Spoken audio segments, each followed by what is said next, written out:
Yeah. What's popping? What's happening? What's going on? You already know what time it is. It's your man, Marq Nash, aka Mr. Everything. You already know what we doing over here. We breaking the beats. We breaking down the business, entertainment, art, technology, sports, and basically anything else I feel like squeezing into those letters. Man, we're gonna have a good time. We're gonna start this show off right. We're gonna play a little bit of music. Wait for the room to populate. You dig? You already know how we're going to give it up, man. We got a packed show tonight, man. We're going to talk about a lot of things, man. Definitely going to get into some current events. Going to discuss the fights that transpired this past weekend.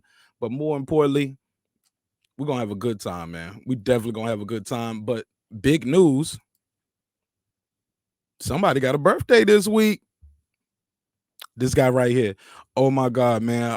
I said I was going to do more shows this week just because it's my birthday week, just to chop it up with y'all a little bit. But man, I ain't gonna lie, I almost didn't want to do no show today, man. I've been kicking it with my family, man. It's just a beautiful thing, man, to just have people surrounding you that love you, not only love you, but depend on you and count on you to do the right thing at all times.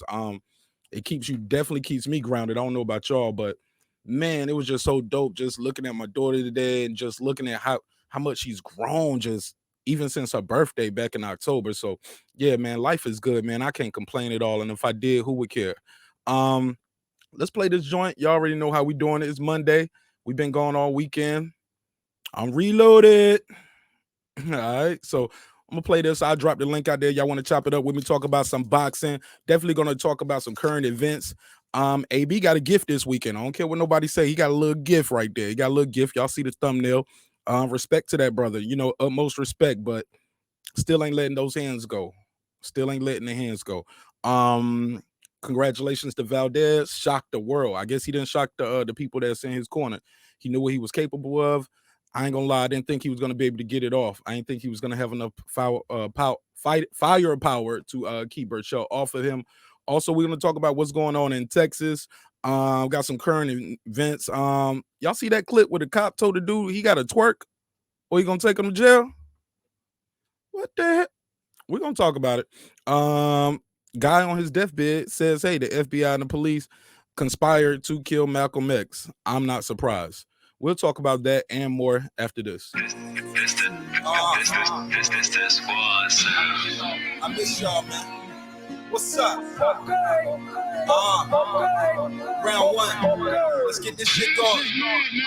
I'm one of the best, and that goes for the rookies and vets. The school of hard knocks. Can't play hooky or cheat on tests. If lunch line got you stressed, every day you get impressed. They'll eat your food, take your cookies, nigga. You is not a threat. I'm dead nice, you dead average. Must be hearing voices in your head, man. That's Fred Savage. Just throw the dough up in the bag. That's a bread basket. Make it a classic. Get what you earn like Undertaker in casket matches. These niggas want a reaction. I give them what they been asking. Every bar is like asking. Nigga, where your ass been? You still asleep. I've been up for 7 days for 3 Jay weeks. Blues, what up? That's why I'm a lion and you still a sheep. You hear Sir this? Senior, what up? Killer beats. I made this thinking of Killer Mike. Neo, what up? Timberland meets Eazy-E. To my own horn, beat. They hate when I do that. It ain't bragging if it's all true facts. They say I should let the track just speak for itself, so let me fall back. Gone.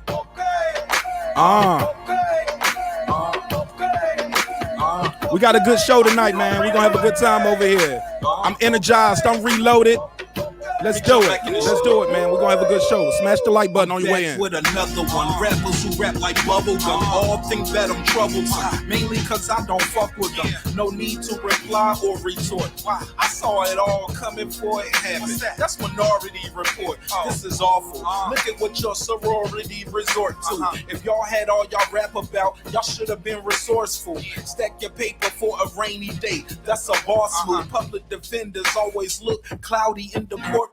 I'm Dustin Hoffman standing beside Tom Cruise. It's a dirty game, but I know every card these dealers might use. I'm strategic, I recon the building, snipers might shoot. Paranoid, I'm watching blink coughs, hiccoughs, and I juice.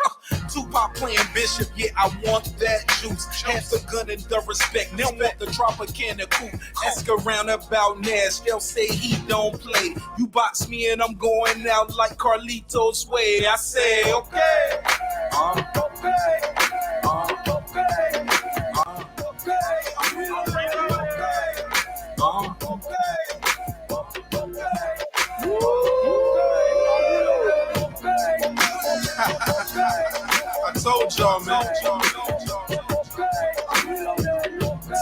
TAGMG is the crew.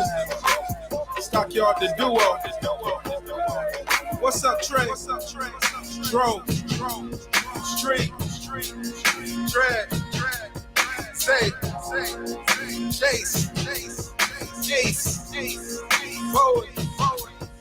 Dre. Bank.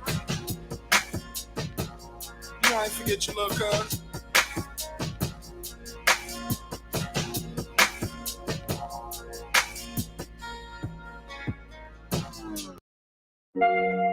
Don't think that I don't know.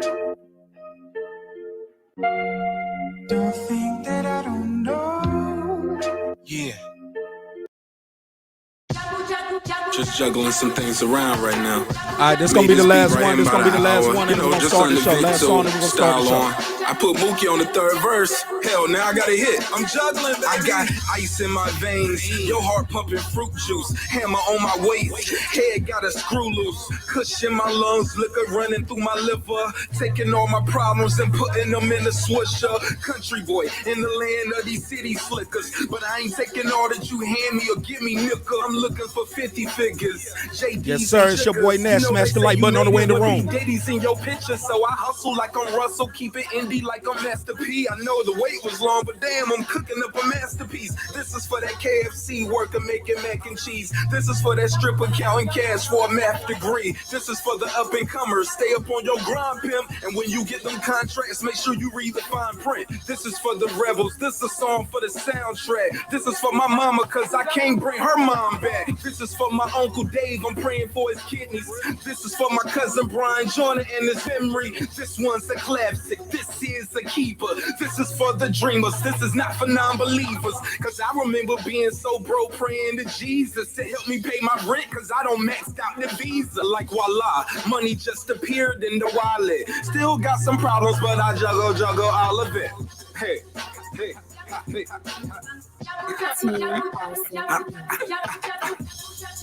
I go by the name of Channel Q, y'all.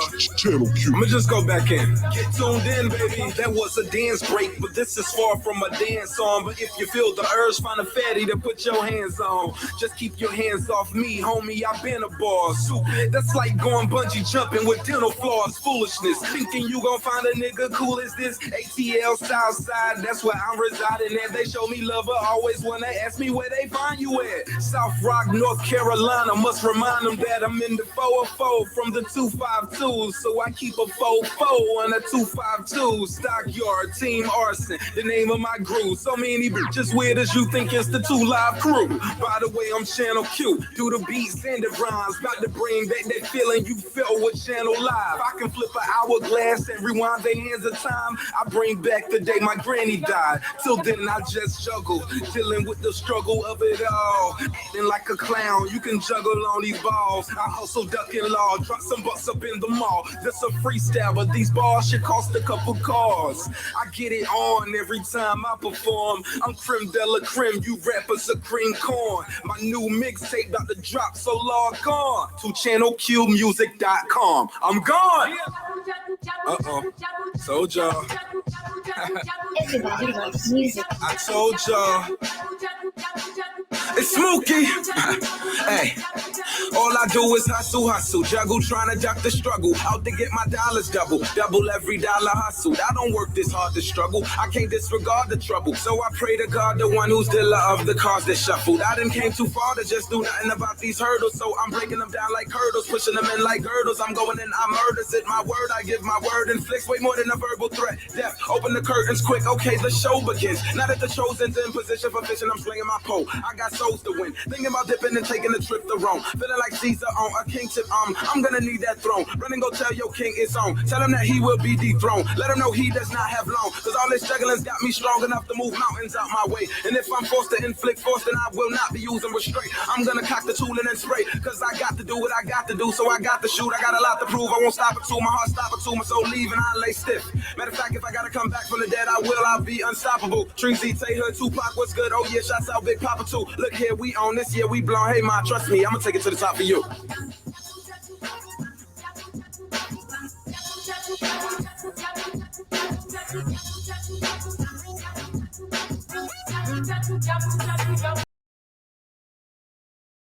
Yeah, boy. What's popping, man? It's your man Marq Nash. We are back, man. It's a beautiful day. It's a beautiful Monday evening here in Atlanta. I'm so grateful. I'm so blessed. So humbly proud to be here, man. Thank you guys for pulling up. Thank you guys for tuning in wherever you are in the world. I am Marq Nash. Like I said, you are watching Breaking the Beats, where we break down the business, entertainment, the art, technology, sports, and anything else we can squeeze into those letters within a 2-hour time block. How y'all feeling out there, man? It's your boy. Please pass it around. I pass around the order of appearance, not the order of importance. I never want to do that and disrespect anybody. But thank everybody for pulling up. Let's start with my boy Neo. How you feeling, my man? Peace, Ashe. Ashe, my brother. How you We feel? got important days that passed. Just now, we got the beloved ancestor Malcolm X, the beloved ancestor, the royal purple one, Prince. May they rest in a room. May they always be an influence to the family. You know, we got a lot of energy in this month right now, especially with the times we're in right now. Right. Let alone our daily news and whatnot. But we got a lot of our ancestors that are in our corner fighting hard for us right now. All we got to do is acknowledge them, and they will respond. For sure, for sure. Shout out to my man, Sir Senior. I see you in the chat throwing up them breaking beats emojis, man. How you feel out there, sir? Talk to me. Sir Senior in the building. Hey, there you go. That's my man right there. That's my dog. That's my dog. What up, my G? What's up with you? What's up with you? Peace to you, brother. Salute. Peace be unto you, brother. I'll share. How you feel, man? And I feel good, man. Probably not as good as you with the birthday coming. You feel me? Man, I feel good. I feel good, man. Look, that's the whole point of this life game is to get older.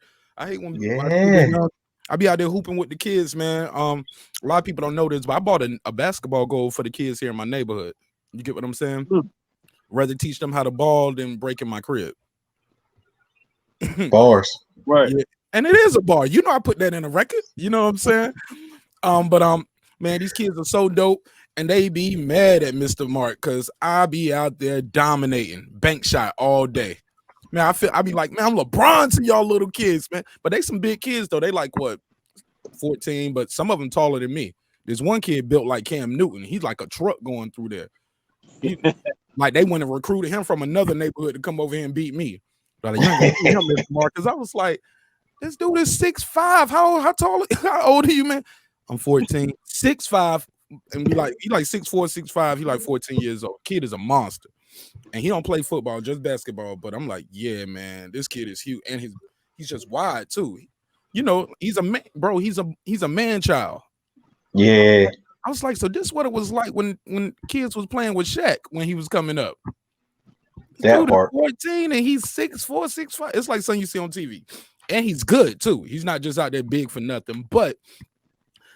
They always clown me because I'm getting old, man. They want to ball all day. And I'm like, bro, I'm not gonna be out here hooping with y'all all day today. Because it's cool now, but tomorrow I'm gonna be needing an ice bath, a hot bath, a sauna, a massage. And Mrs. Nash ain't got time for that. She gonna tell me all day, like, bro, I told you you cannot go out there and play 10 games. You know, they play in 10, 12 games.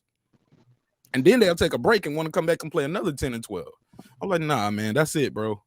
Yeah. That's it. When I'm done, I'm done. But I tell them all the time when they want to clown me and say, hey, man, you're getting old. I was like, that's what this whole game is about. The old folks say, if you live long enough, you'll be old too, right? Yep. Anybody do anything special this weekend? What y'all get into this weekend? Work. Always hustling. Yeah, looking at your background, you look like you finally somewhere stable. You ain't in the truck today. No, that is my truck, bro. You still in the truck right now? I'm still in my truck. That's my life, bro. Oh man, I ain't mad at you. I got my refrigerator. I got my microwave, my Xbox, my flat screen. You know, my fan and whatnot. This my man cave. When I'm like, this is the back of my truck. Yeah, I couldn't have that, man, neither, bro, because I wouldn't come home neither. I wouldn't even come home. I'll be on the road. When I'm done doing that, I'll be in the bed making beats. I'll be It, broadcasting, doing the show. I'll be like, we back here live with Breaking the Beats. We in Kentucky right now. We in Colorado. if you knew what I had back at home, you'd be like, nah, it's time to go home. Well, Um, well said. Well mm. said. What you get into? Just working? Did you get to catch any of these fights? While y'all do that, I need to power up my other device over here. I caught the highlights for some of the fights. Your boy Counterpunch, keeping everybody updated or whatnot on the fights. But Who boy? outside of that, I do my tarot while I'm out here. And sometimes that takes precedence over whether or not I'll catch up on the fights or not. For those who don't know, explain what that is. Okay, tarot is a system of divination and whatnot. Let me go ahead and slide these out of my bag here. Tarot is a system of divination. You use these cards and whatnot to help assist with people's dilemmas, if you will. And you never know who you run into that's going to actually need some sort of guidance on the life that they're living. I pull a few of these and I can help guide them on the path that they're already on. Sometimes that kind of deviates from me being able to tune in to the latest sports news. And I've been doing it for a while. I've been doing it for a little while now. I actually attend another panel with an elder of mine, the Divine Prince. He is the king of New Orleans, and he is a master teacher. And it is what it is. I don't want to divulge too much. Yeah, I get it. Hey man, I might try to get a reading from you one day, man. I need that. I got this homegirl I was in the army with, and she does readings, but yeah, she won't give me a reading. I put that in the I DM'd her, I put it in the comments on her IG. I was like, yo, I didn't even know you was into this. She said I wasn't back then, but I am now, and it changed my life, and I've been helping other people change their life. I was like, well, shit, let me get a reading, sis. Crickets. It's not to take away from your religious folk and everything, but it's a particular science and whatnot. It takes a particular understanding of how your history works. Religion has definitely a part in our history, and it shouldn't be ignored. But so does this, and I operate on this end, whereas you can still get the same guidance from those that are in the church, if that is your cup of tea. I don't knock nobody for what they follow. I just want to be able to provide real answers from this side of the table. For sure. Can we do, like, will we be able to, do I have to be in with you face to face physically, or could we do one of these one day like this? Any day that you feel. I don't want it live on the show though, because I don't know what you're gonna tell me. That is the truth. You never know what comes. You never know what comes out of the cards. So it is preferred that you do your reading private. Absolutely. However, I do operate in a public forum. Just I don't record it. I don't record it to keep everybody's private business. Right. Exactly that, private. Right. But if you're okay with it, then I can do a basic and speak in a language that will be just between you and I. Yeah, I just want to do it one-on-one first, and definitely not on the live. We'll do, but I can't have that on the live. Man, you might bring up some old skeletons out my closet, man. Shit, somebody else's old skeletons. Know where the body's hidden and everything. But last thing you want is somebody else's skeletons found in your closet that come out. How would that even happen? Believe me, it happens all the time. I've been doing this long enough to know that other people have left things in your closet that you are not aware of. That's called herpes, but I'm straight on that. too early. It's too early. They ain't ready for this. Man, I told y'all it's the realest show on YouTube, man. Man, they better be able to take a joke, man. If they can't take a joke, this the wrong show for you, man. I'm dead. I can't breathe right now. Nah, you're alive. You're alive and well. Sir Senior, what you get into this weekend? Yeah, I just handled a little business. I put some time to focus on me. Had some other things to deal with, you know, some death in my church family, and I had to handle some stuff with, you know, I got a older uncle. He's pretty much my last one, you know, but my aunts and uncles alive, so trying to make sure I keep him straight. You say you got some churching in this weekend? Yeah, and my church family, they, you know, there was a death in my church family, so that's always bad. How long you been going to that church you go to? Probably about, I want to say 2 years, but it's been longer than that. Since, you know, 2000, I started really going consistently in 2019, I would say, maybe 2018. PG, what up, man? Man, that's dope, man. I was going to the same church until I left to go to the Army. I literally went to that church. I was christened there at that church. And now, granted, you know, when your mama and your family backslide, you backslide too. You get what I'm saying? Mama stopped going to church, kids stopped going to church. So we had a couple of little things like that. You know, nobody's perfect. You get what I'm saying? And but in between that was the only time I didn't go to church, man. When I say I went to church, man, I was there on Wednesday for Bible study. We would have a Friday service. We had the youth meeting, a choir rehearsal on Saturday, church on Sunday. Man, don't let it be a revival week. I am literally at church 7 days that week. I ain't learned nothing. I ain't learned a damn thing, man. Now, when I was going to church, my church was also my dojo, right? My pastor was. I'm sorry. You said your dojo. Oh yeah, my. So y'all kicking original scriptures in the front and kicking ass in the back. Oh yeah, you had to bring your karate gi, your kempo gi, and your Bible, right? This is in the BKF, Black Karate Federation.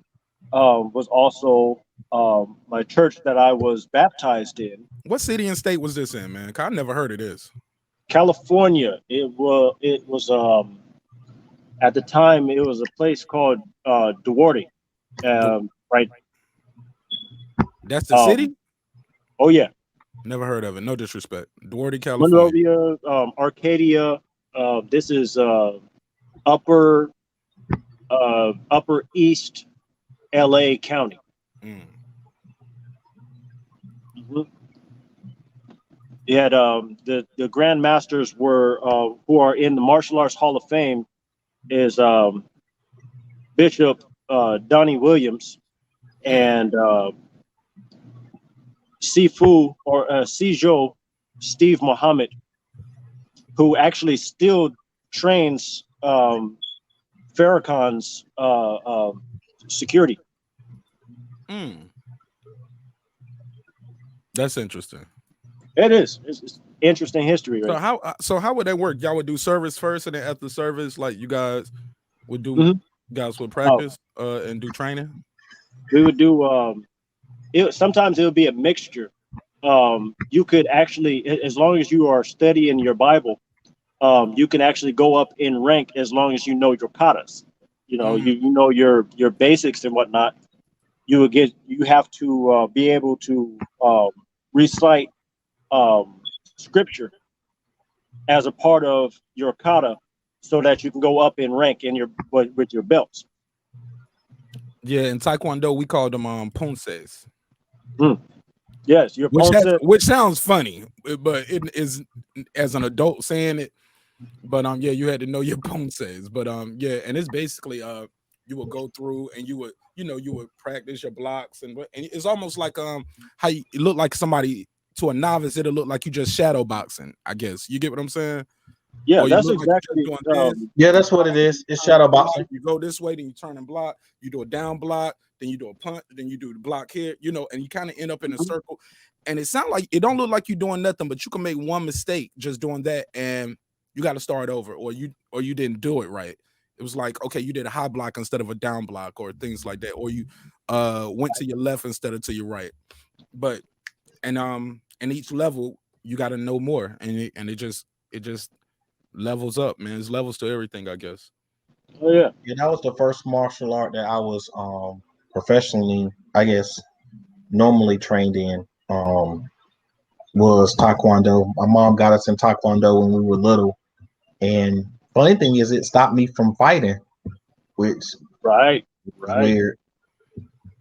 Nah, Yep. it should, right? When you're doing it the right way and you got a good instructor, you Yeah, should ours was you shouldn't want to fight as much. You get what I'm saying?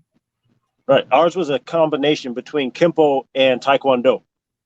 So Mm, our Sijo, our seafood, they mixed those two, came up with their own actual style. It was a combination of Chinese Kempo and Taekwondo. They mixed those two together, and they had the BKF form of martial arts. Is like literally it united most of the black neighborhood when I was younger. That's what we grew up in. These were former Panthers and whatnot. mm, Yeah. that's dope. Well, speaking of martial arts, it was a lot of fights going on this weekend. I would be remiss if I didn't talk about this guy right here first. Y'all see it on the Word. screen. I just think this stat sheet right here is kind of interesting. I want y'all to look at this. What stands out off this when you just look at it? Shit. Aside from the look on his face or the dude adjusting his glove, No, I'm look at those stat numbers. here we go. He only landed 11 body shots in 12 rounds. That means he What landed on in that's one body shot per round, except for one round. Um, another interesting number right here is the total punches landed 207. I don't know if you guys can see my mouse here clicker. Maybe I could put my mouse clicker up here, but I don't know if you guys can see this, but that third number at the bottom is 207 out of 700, basically 697, 700 punches. So this guy basically doubled Adrien Broner in punches thrown and landed. All right, thrown why and landed. did How did he win this fight? I, did he knock him out? I mean, No, he didn't knock him out. No, what? He Who didn't drop him. You got to throw some punches to knock him out. who counted this fight? And this is What? how the judges scored it. They gave Adrien Broner every round except for 3 on this one card right here. Yo, this is what's wrong with boxing, yo. I What promise, in- yo. This is one of the things that's wrong with boxing. Wait, Because whether you saw the fight or not, this right here tells a lot of the story. Now, granted, in round 1, they said Adrien Broner landed 0 for 12. like were those in the were first those round. 11 hits like devastating or Those something? body shots, no, man. AB lost this fight, man, to me. What is this? Or he did just enough to get a draw. In my opinion. I would say it was a draw. At best, but no, I don't even want to take that from that guy. That guy came over here from Puerto Rico, and like, this is what's wrong with boxing, man. It's easy. I know it sounds crazy, but it's easier for them to steal this fight from this guy. This is first time ever fighting in America. He's a Puerto Rican dude. You know what I'm saying? Undefeated prospect. They like, yeah, you can build back up. With that said, before I go any further, let me acknowledge this guy right here just pulled up. My man Ricky Williams himself. What up, King Ricky? Hey, what's happening? What's happening? Peace to the gods and goddesses across this green planet. I hope you had a great weekend. What's up, Mark? How you doing, bro? Man, I'm blessed, man. I like the colors you got over there. You got that bright green over there. You got the purple accents in the back. Yeah, man. You look real. The angles from the roof to the. Yeah, man. I see what you're doing over there. A little bit of death, a little bit of like, you know how we doing. How you doing, bro? You had a good weekend? Man, every day is a good day, man, until you miss one, right? Hey, bro, like I said, it's cemeteries full of people wishing it was you right now. What's that? Come on. I tell people that all the time, bro. We was talking about something the other day, and they was like, yo, I got too much pride for this. I was like, you know, the jailhouse and the prison is full of prideful men, just like you, brother. Sometimes you gotta, I know it sounds too biblical or cliche. Sometimes you got to turn the other cheek. Sometimes you got to pick your battle. In the words of Pop, you got to plan, plot, strategize, and then bomb first. That's what he said. He said plan, plot, strategize, then bomb first. A lot of you dudes want to bomb first. You ain't got no plan, no plot, no strategy. You ain't even got your money right. Like he said, get your money right, then go to war. No doubt, no doubt. But hey, salute to the panel in your fight. And Sir Senior, the one and only, here with the hardest man on YouTube, Marq Nash. Let's go. Hey man, you catch this fight this weekend, bro? Of course. I'm a boxing head. I love watching fights, man. All right, well, we on the AB fight first. I would be remiss if I didn't start with this because this was the last thing I seen one worse than this 2 weeks ago. Well, it was the week before this one, right? So it was Sosa versus Magruder. It was one of the undercards, and it was like this is a local promotion here in Alabama, I believe. Only reason I was even watching it because Mike Williams Jr. was fighting, and Roy Jones Jr. You know, trains him. You know, I interviewed the guys before, and I actually have talked to the father since then. Shout out to 300 Mike Williams Sr. And he sent me a link. He was like, hey man, you can buy the fight for here, blah blah blah. It's $10. Hell yeah, I buy this shit. I'm gonna watch, I'm gonna support it. You get what I'm saying? But watching leading up to that fight, it was a guy named Magruder. He was 5-0, and it was another guy, Sosa, 2-0. I thought Sosa lost, man. It was wild. He was kind of wild. He kind of remind you like a Sean Porter type style. Okay. But that shit won't work, and that dude was backing him up. You know what I'm saying? It was like he looked like he was fighting off desperation at times, just trying to keep this guy off of him. And that was worse. But this right here, you can see it on the screen. This tells the story of the fight. Now, granted, show stacks are wrong a little bit because they said in that first round, AB he landed 0 out of 12 punches, right? In that first round. I'm gonna try to find that round by round sheet. But I did see him catch him with a quick check left hook. So I do know he landed 1 punch. So I know that was wrong. But they have a percentage like that where they might be off, give or take a couple here, a couple there, right? But they pretty damn on, man. And look at this. 11 body shots to 91. Total punches landed. The guy doubled the amount thrown by AB. He doubled the amount landed. What do you tell this guy when he goes back to the gym? You didn't do enough? You didn't try hard enough? Now, granted, okay. The guy landed 207, and when you watch the fight, the guy could have picked up that pace a lot earlier. I thought AB did enough to maybe get a draw. But throughout the fight, I was telling people, AB looked like he about to lose. And that was in round 1 and 2 and 3. I was like, he ain't throwing enough punches. You got to throw punches to win a fight. 11 body shots is the equivalent to, what's that, less than 1 per round, because that's 1 round where you didn't land a body shot at all. That's 1 body shot landed per round on average. What are we talking about here? Why did this guy lose the fight? This is crazy. Look at these scorecards right here, y'all. One judge gave Broner every round except 3. 117 to 110? That's egregious. That's crazy. This other guy gave Broner every round except 4 rounds. 115 to 112 is a little more respectful, but that's still wrong. This is what's wrong with boxing. This is why you don't get those young undefeated guys going there trying to fight somebody like this, because they feel like they're gonna get robbed. Robert Easter Jr. had the best fight on this card tonight. Robert Easter Jr. had the best fight, suffered a terrible cut, but Dominique Brazil, that shit was set up for you to win. They brought over Otto Wilder. You a PBC guy. They brought him over for you to do your thing, and you stunk up the joint. Man, he looked like he played football fighting a boxer. This is what's wrong with the sport, man. Like, guys getting gifts like this, man. That's why I got the thumbnail look. I like AB. I met AB here in Atlanta at the Tank Davis fight, at the weigh-in, exactly. And cool, respectful dude. He was taking pictures with all the fans. I ain't even want no picture with AB. Not for 2 reasons. One, I don't even want to ask him for to take the picture. 2, I don't know what the hell you about to be involved in the next couple months and a couple years, bro. You just everywhere, except throwing punches in the ring. We've heard this story over and over again about AB being focused. If this was focused AB, if Mikey was the focused AB and Pacquiao was that focused AB talking about he gonna be a champ again. Where? Not at 40, not at 47, because you can't make 40. You ain't making the weight. And if so, you're gonna be so drained. He blamed. I gotta do a little pushback. Go ahead, man. Yeah, go ahead, man. I'm gonna mute my mic, man, because I was about to do a rant. But go ahead. Yeah, I gotta do a little pushback about the 147 thing, because the other dude was only half a pound lower than AB. So if we're gonna talk about AB, we gotta talk about the other dude as well. What you mean? You talking about coming into the fight or when they weighed in that day? Yeah, coming into the fight, he was only half a pound lower. Right, but the fight was scheduled for 142. It was already at a catch weight.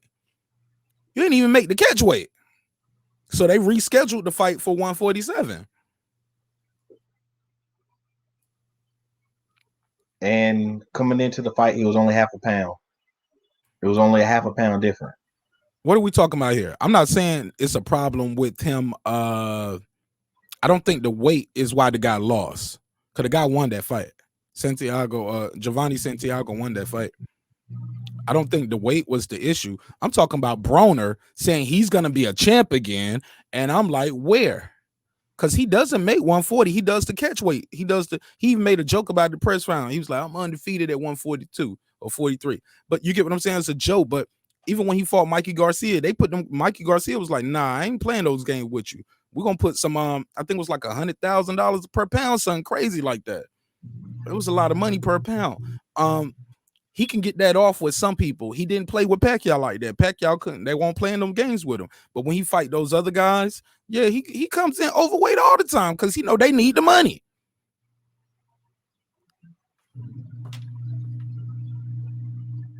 What are we talking about here? I'm just trying to say, where is he going to be a champ at? Who he about to beat at 140? He ain't going to beat Ramirez with that performance. He can't beat them young lions at 140, and he ain't fucking with Spence or Crawford. He ain't gonna beat Ugas. He too little for Ugas. Ugas was bigger than Sean Porter, and Porter was bigger than Broner. He's gonna loop, man.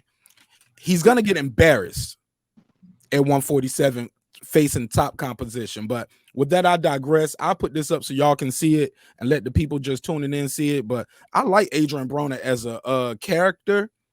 I think he's entertaining leading up to a fight, but sometimes that entertainment has to translate in the ring too, man. You can't just talk the talk. You got to walk the walk and fight the fight. According to the highlights, I mean, I still like AB's head movement, his awareness on there, but if you're getting hit with punches, I'm still trying to figure out this scorecard. You watching some highlights, man. Look, I already knew the fix was in when the show was over, and I saw them putting together that highlight pack reel of AB. I was like, those a couple clean shots. That guy walked right through those punches. Every time AB got one good shot in, and he looked like he dropped the guy because he looked like the guy went down, and his glove did touch, but the referee was out of position, didn't see it, and they didn't call it as a knockdown. But that's what that side ref is for. But Vegas has replay.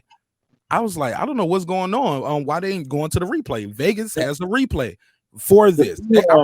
Go ahead. The few fights that I actually have caught.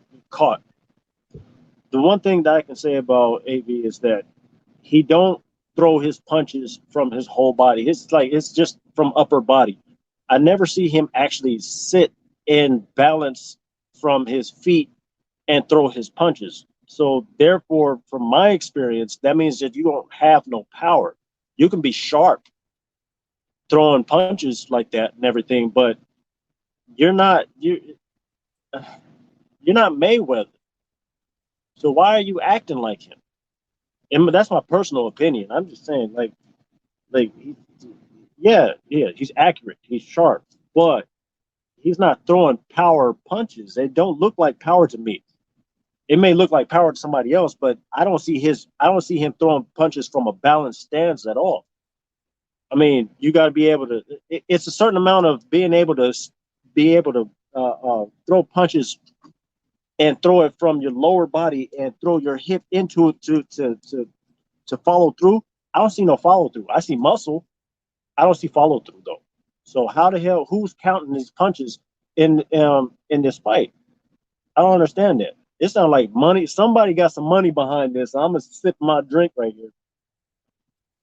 Hey man, look. It is what it is. I think the fight. I think old boy won the fight, but AB got to give. He got to give. Christmas was early, but this is the sport of boxing. Let's not get mad at the sport, and we know how the fuck it is. That's all I'm saying. Those are facts.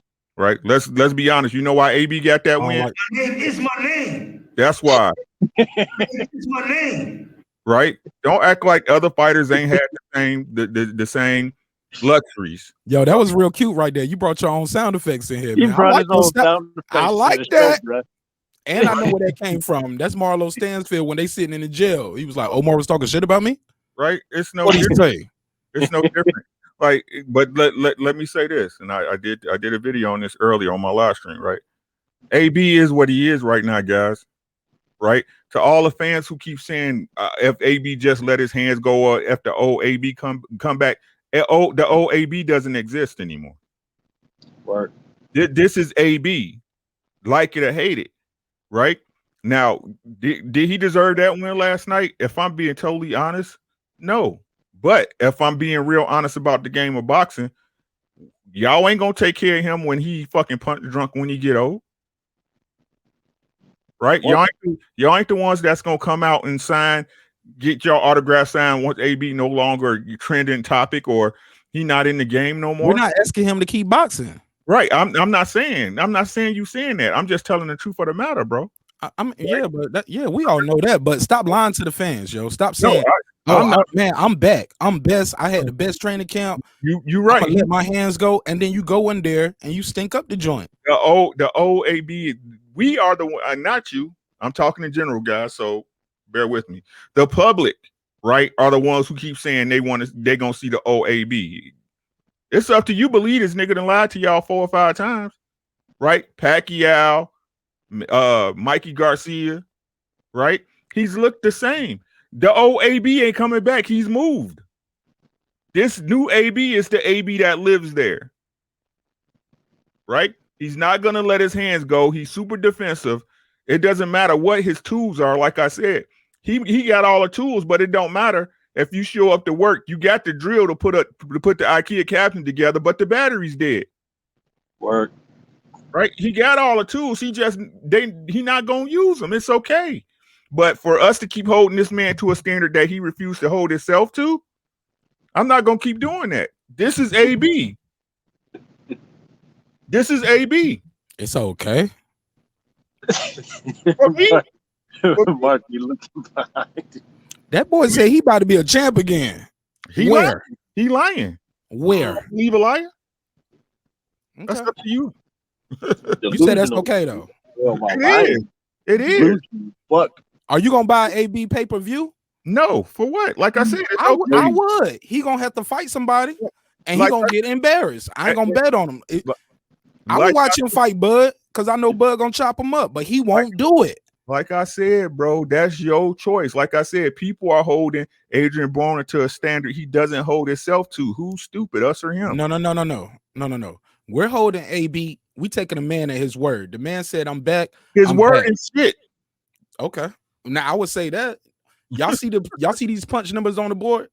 His word is shit. But like I said, I'm not the one in there getting punched in the face. So, hey, by all means, don't act like you ain't had nobody at your job that was shitty that still got a check. Hold on, that was me sometimes. Exactly. Nigga, I would go home and take a nap and come back to work, nigga. I was the worst. Like, where you been? I've been out there trying to get the accounts, man, trying to get these accounts situated.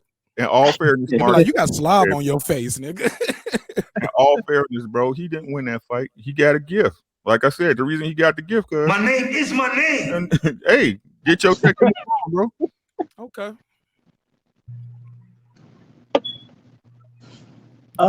This is what's wrong with the sport, though. This is why you don't get those up and coming guys facing these dudes sometimes, because they know they're gonna get robbed if they don't stop them or drop them.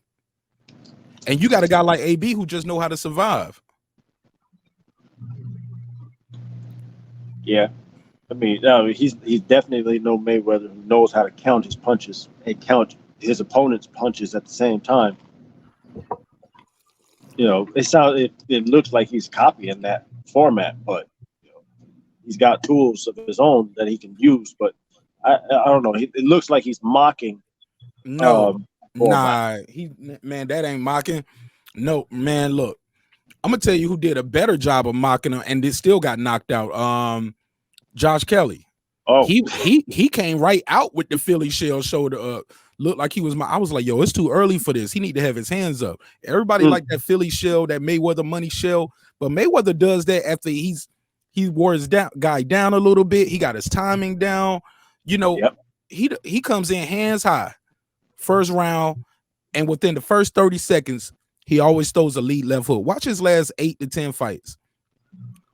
He checks them early on. You know what I'm saying? Start with the 50, go back to you'll start seeing it from 50 and maybe down to 45, 42. He go out there and test the water first. Let me see if you can take this shit. Leaping left hook, bam. And he started to fight early. AB, look at the punch stats. This is on the screen.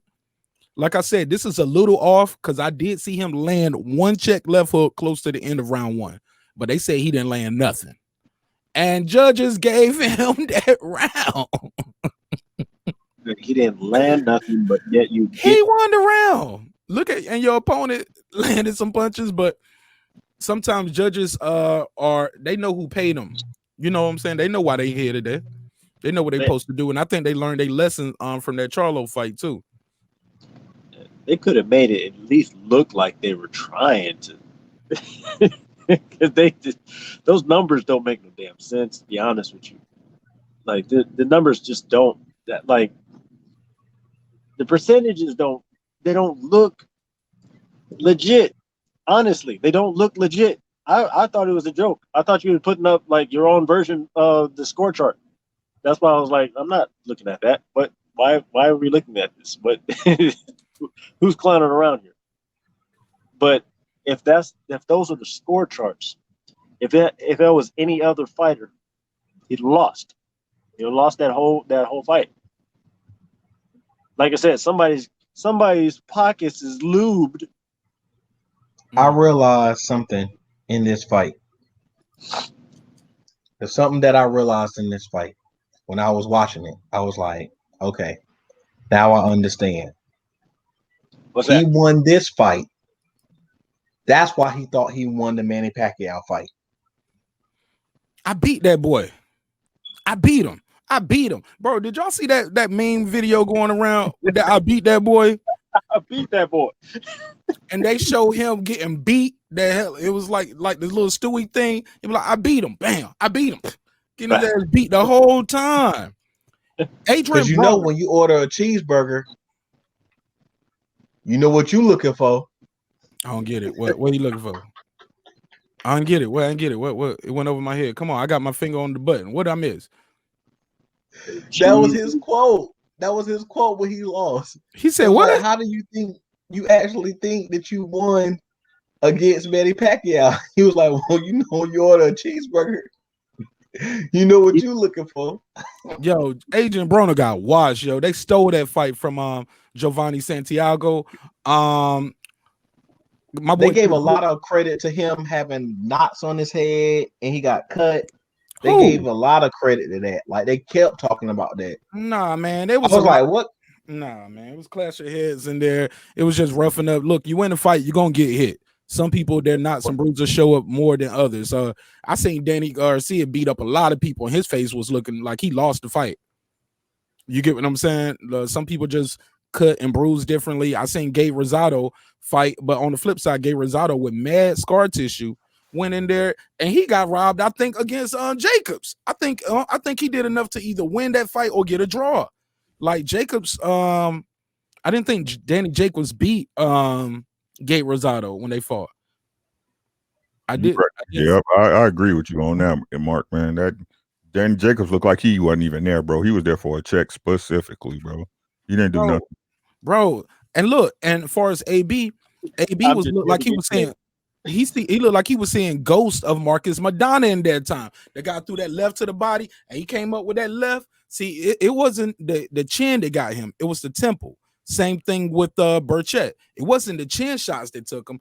That punch on the temple wobbled him. Same thing with Josh Kelly when he fought David Avanesyan. It wasn't the chin, it was the temple shots that made him do the butterfly. He was in there doing the Tootsie Roll. Them legs was doing like this. You know what they call them, Bambi legs. Legs look like noodles. But let me pass the mic real quick. Jay Blues, what up, man? How you feel? Hey, what up? What up, everybody? Salute. Yo, wasn't that shit crazy? It's like AB didn't even train. His timing shit. He's sloppy, no footwork, bro. He's just posting up with the Philly. Like when he was throwing, he's like shaking with anticipation, like hesitating, man. He looked like shit, bro. And they just gave him that shit. When I watched it live this weekend, we was on the stream watching shit. And it said the first round 0. I guess they were talking about significant punches or maybe jabs because it said Adrien Broner. This ain't UFC. They don't do 0 out of 3 landed for the first round, and Santiago landed like 2 or 3 out of 6.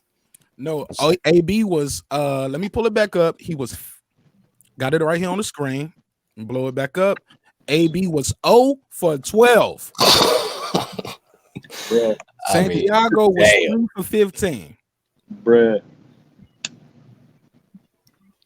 Go ahead, Jay Blues. I just want to make sure. What did he do? Just what the fuck did he do in that fight? Like I said, his ass whooped. Look, this is a little wrong because, like I said, I saw that fight live. Because all I was saying was, damn, AB only threw about. Because I was watching it, I was on a live chat. I think I was supporting somebody else's show. I didn't do that one. Fat, his beard was dirty. Shit was all scraggly at the bottom. He just waves won't spin in like they used to. I get it, bruh. He had about billions on his trunk. Fuck all the problem. Come on, man. But Jay Blues, this numbers are skewed because I did see him land a quick check left hook. I've seen him land a few shots, but that don't mean shit, man. That dude. No. So I'm just saying, Showbox numbers aren't 100% accurate. That's all I'm saying. But go ahead, dude. I didn't even know. I knew about the fight getting put up to 147 from 140. I didn't know it was already at a catch weight. So he adjusted twice for his dumb ass, man. They was they was trying to make it easy for him. And this is gonna be my other thing I want to say, man. And I'll pass the mic. I definitely want everybody's opinion on this. I'm gonna try to pull this up.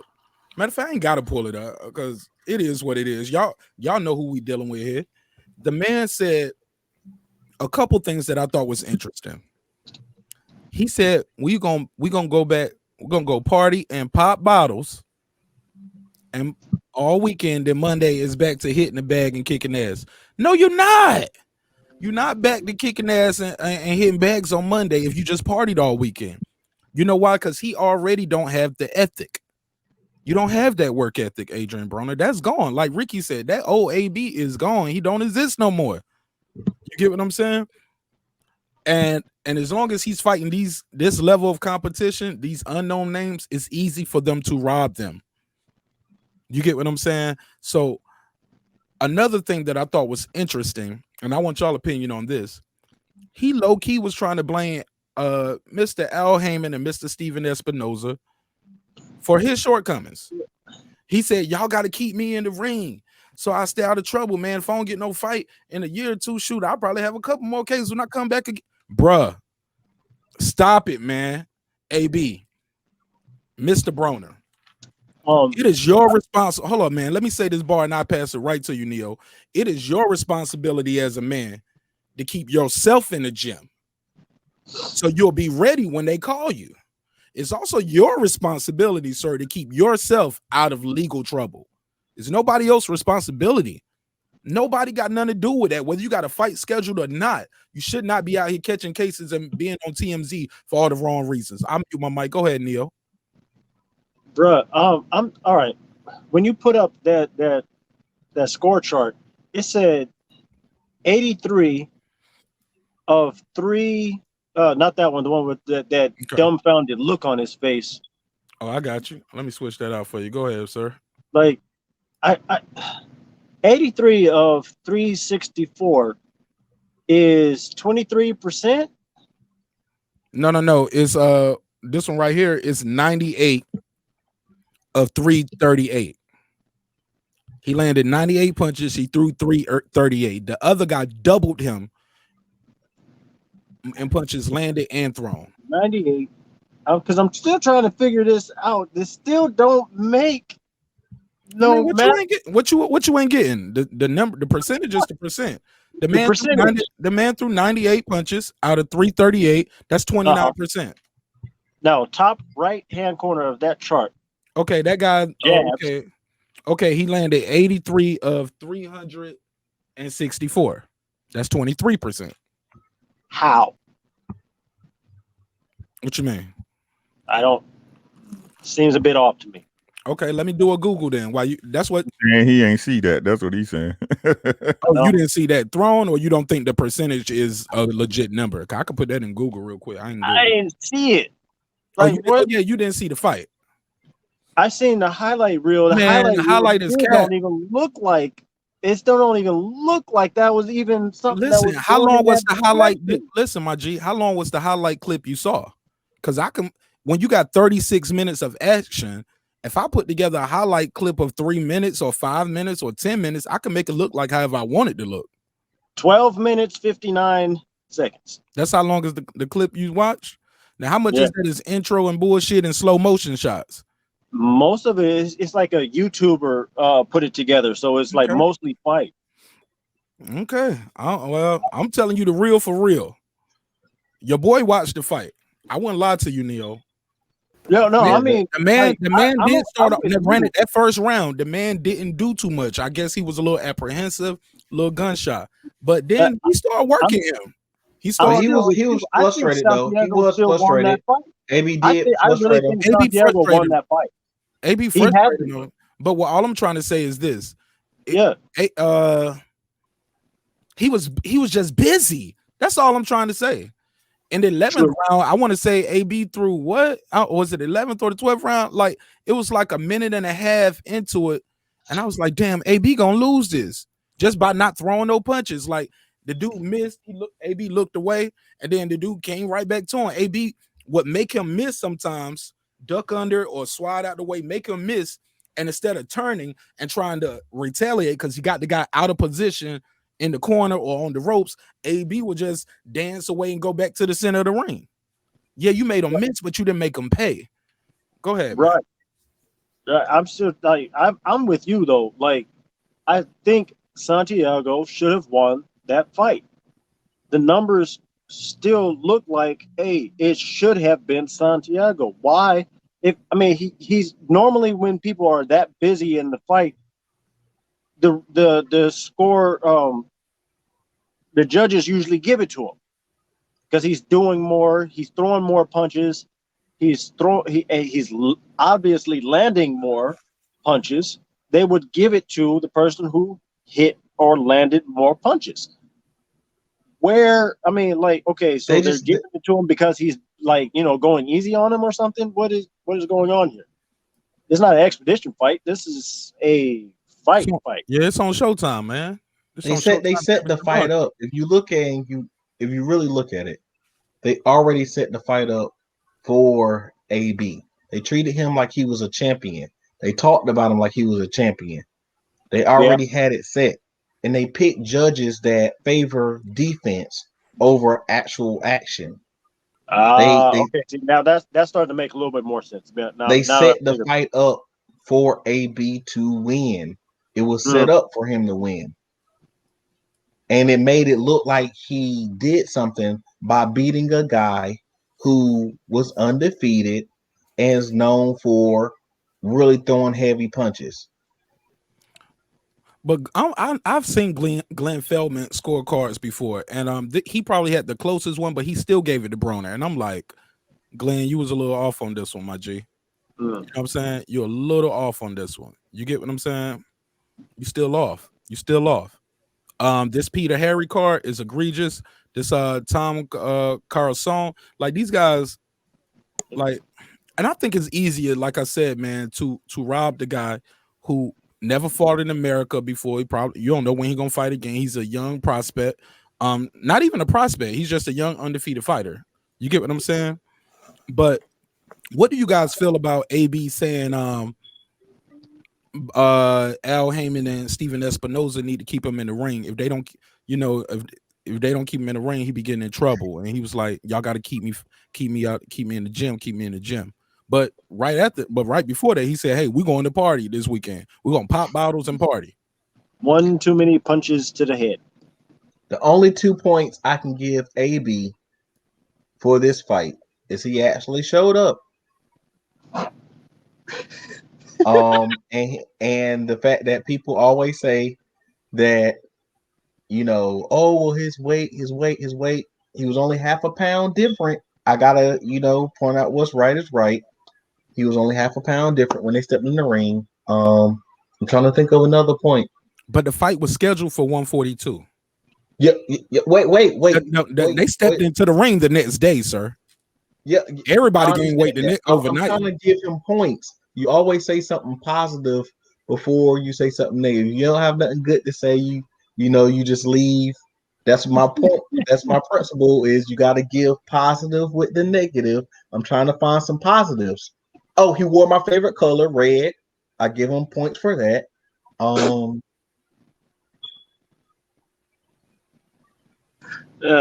What's next? My camera didn't freeze. I'm thinking. I'm trying to figure out something else I give him points for.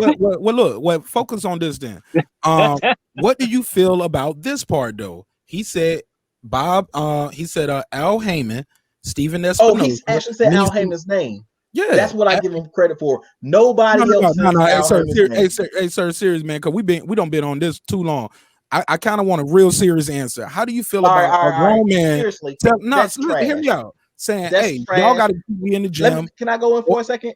I mean, I was letting you go in and you was cracking jokes. Yeah, I had to get the joke because let's do it for real, because we got to talk about the guys seriously. Who really perform. How are you going to blame somebody else for you getting in fights, you going out, you getting drunk, you sitting here and making a spectacle of yourself, your family, your team, your own legacy, and blame that on somebody else? That's you going out partying and acting crazy. That's you getting in trouble. That's you. I'm not even a boxer no more. I'm a rapper. What? So you want to blame somebody else for you choosing to not do what you're supposedly good at, to do something that you're not good at all, and make a mockery of yourself and the sport and of your family. You should be ashamed of yourself. Then you make excuses saying, well, I ain't watched the fight, so I don't know what I could have done better. One thing you could have done better is took it more serious. Yes, you've been out of the ring for a while. That means you need to take it more serious. Yes, you ain't been getting fights because you don't take it serious. Why would I, as a promoter or an advisor, put you in the ring and only thing you good at fighting is cases? The only thing you want to hit is a blunt.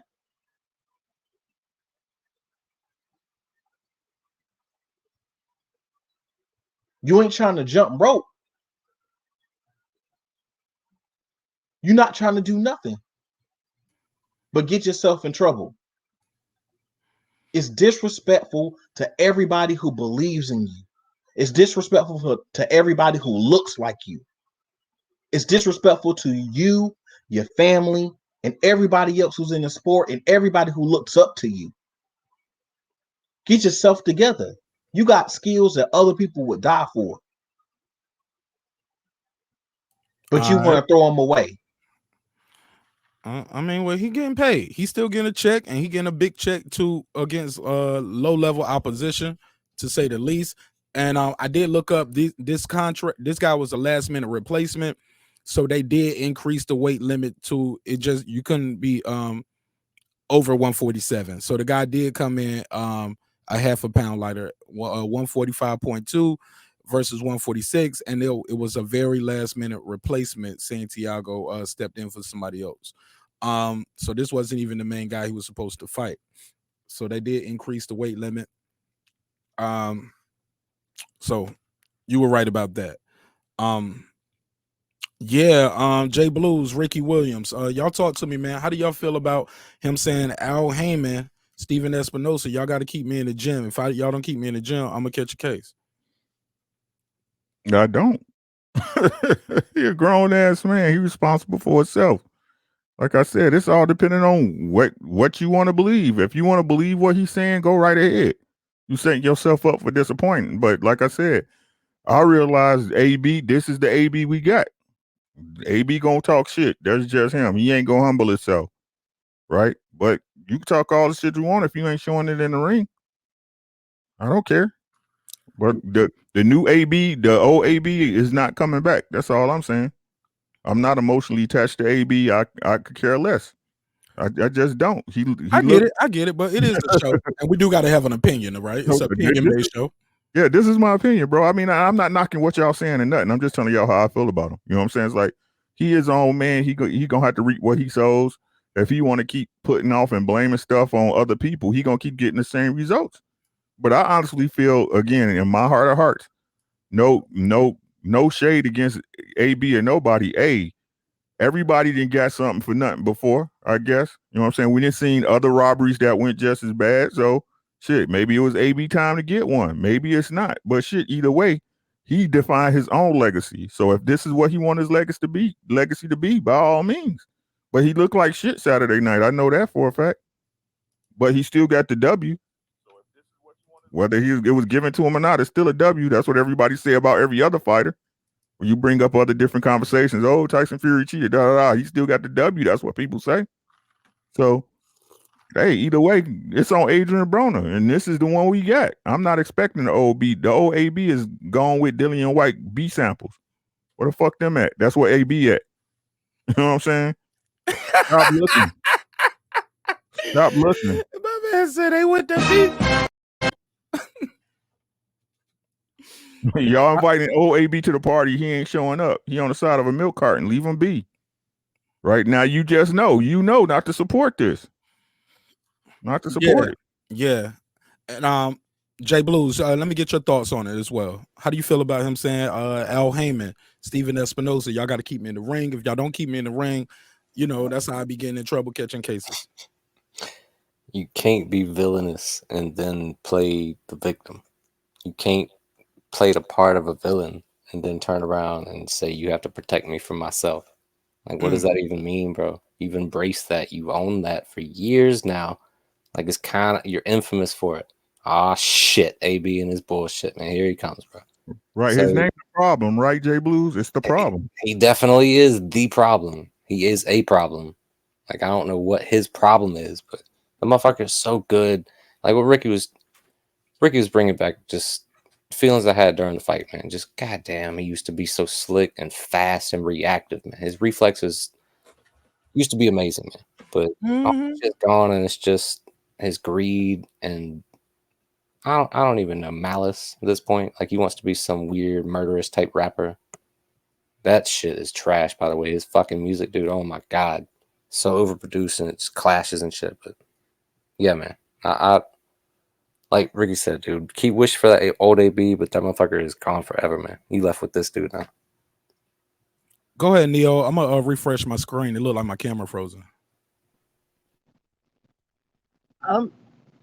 I have yet to hear any of his music, and I think that's on purpose. Like, I can't. You get punched in the head so many times. You ain't Muhammad Ali. Why are you trying to write poetry, bro? Your talent is in the ring, yeah. And if you put forth that effort, if you've lived up to your own potential, then yeah, I'd be behind your music too. But you ain't behind yourself. So I'm gonna have to go with Blues on this one. Yeah, he hit that nail on the head. and I got nothing else left to really comment on that one. I mean, that's pretty good. That's a pretty valid point there. You know, same with Rick though. I mean, you can't expect somebody who doesn't feel like he can be responsible for himself, right? He's a grown ass man. His job is that ring, and he wants somebody else to be responsible for him. For him, no, that's not how that works, bruh. It's your job, your chosen profession. A lot of us wish that we can be there. Like that would be, like, I don't know, if all I had to do was my passion, I'd be in that ring throwing hands. Throwing hands. I get to knock people out for a living. I love niggas getting knocked the fuck out. Why? This would be my passion. Why are you not in there with that same heart? There's a mental issue there that I just don't even want to dive into. I drive this truck. That's my passion. So I'm gonna leave it at that. All right, last question on this. What is next for Adrien Broner? Who would you guys like to see him fight next? Nobody. Nobody. His baby mama case. That's No. For real, for real. But for real though, like if he said he wants to be a champ again, right? I ain't gonna lie. I would pay to see him fight Ugas because I don't think they would rob Ugas because I think Ugas is gonna make it a tougher fight. I saw Ugas backing up Sean Porter and Sean Porter getting on the move, working a jab. And when they asked Sean Porter about that later, he was like, "Yeah, we just want to show we had different wrinkles in our game." I'm like, "No, you can't push Ugas back. You wasn't able to do that wild stuff and just rough him up like that." And I thought Ugas might have got won that fight too against Sean Porter. But go ahead. Isn't Ugas the one that been like laying niggas on their back? I don't mean, he ain't a real knockout power. That's Terrence Crawford. I'm sorry. Go ahead. I'm trying to make sure I don't have my people crossed. But yeah, Ugas, I really am not disappointed with his fighting, and getting in the ring with him would probably be devastating. It would probably be like a shock to his life if he got into a ring with somebody with some real work ethic. Personal opinion. That's just that. I mean, the guy right now, he went in there with like Saturday was basically on the couch for 5 years, and he looked that way. Man, look, I'm a firm believer in like the young lions should get the old lions off the graves, right? Off the pride. Put them in there with Regis. I think Regis destroys AB. Yes.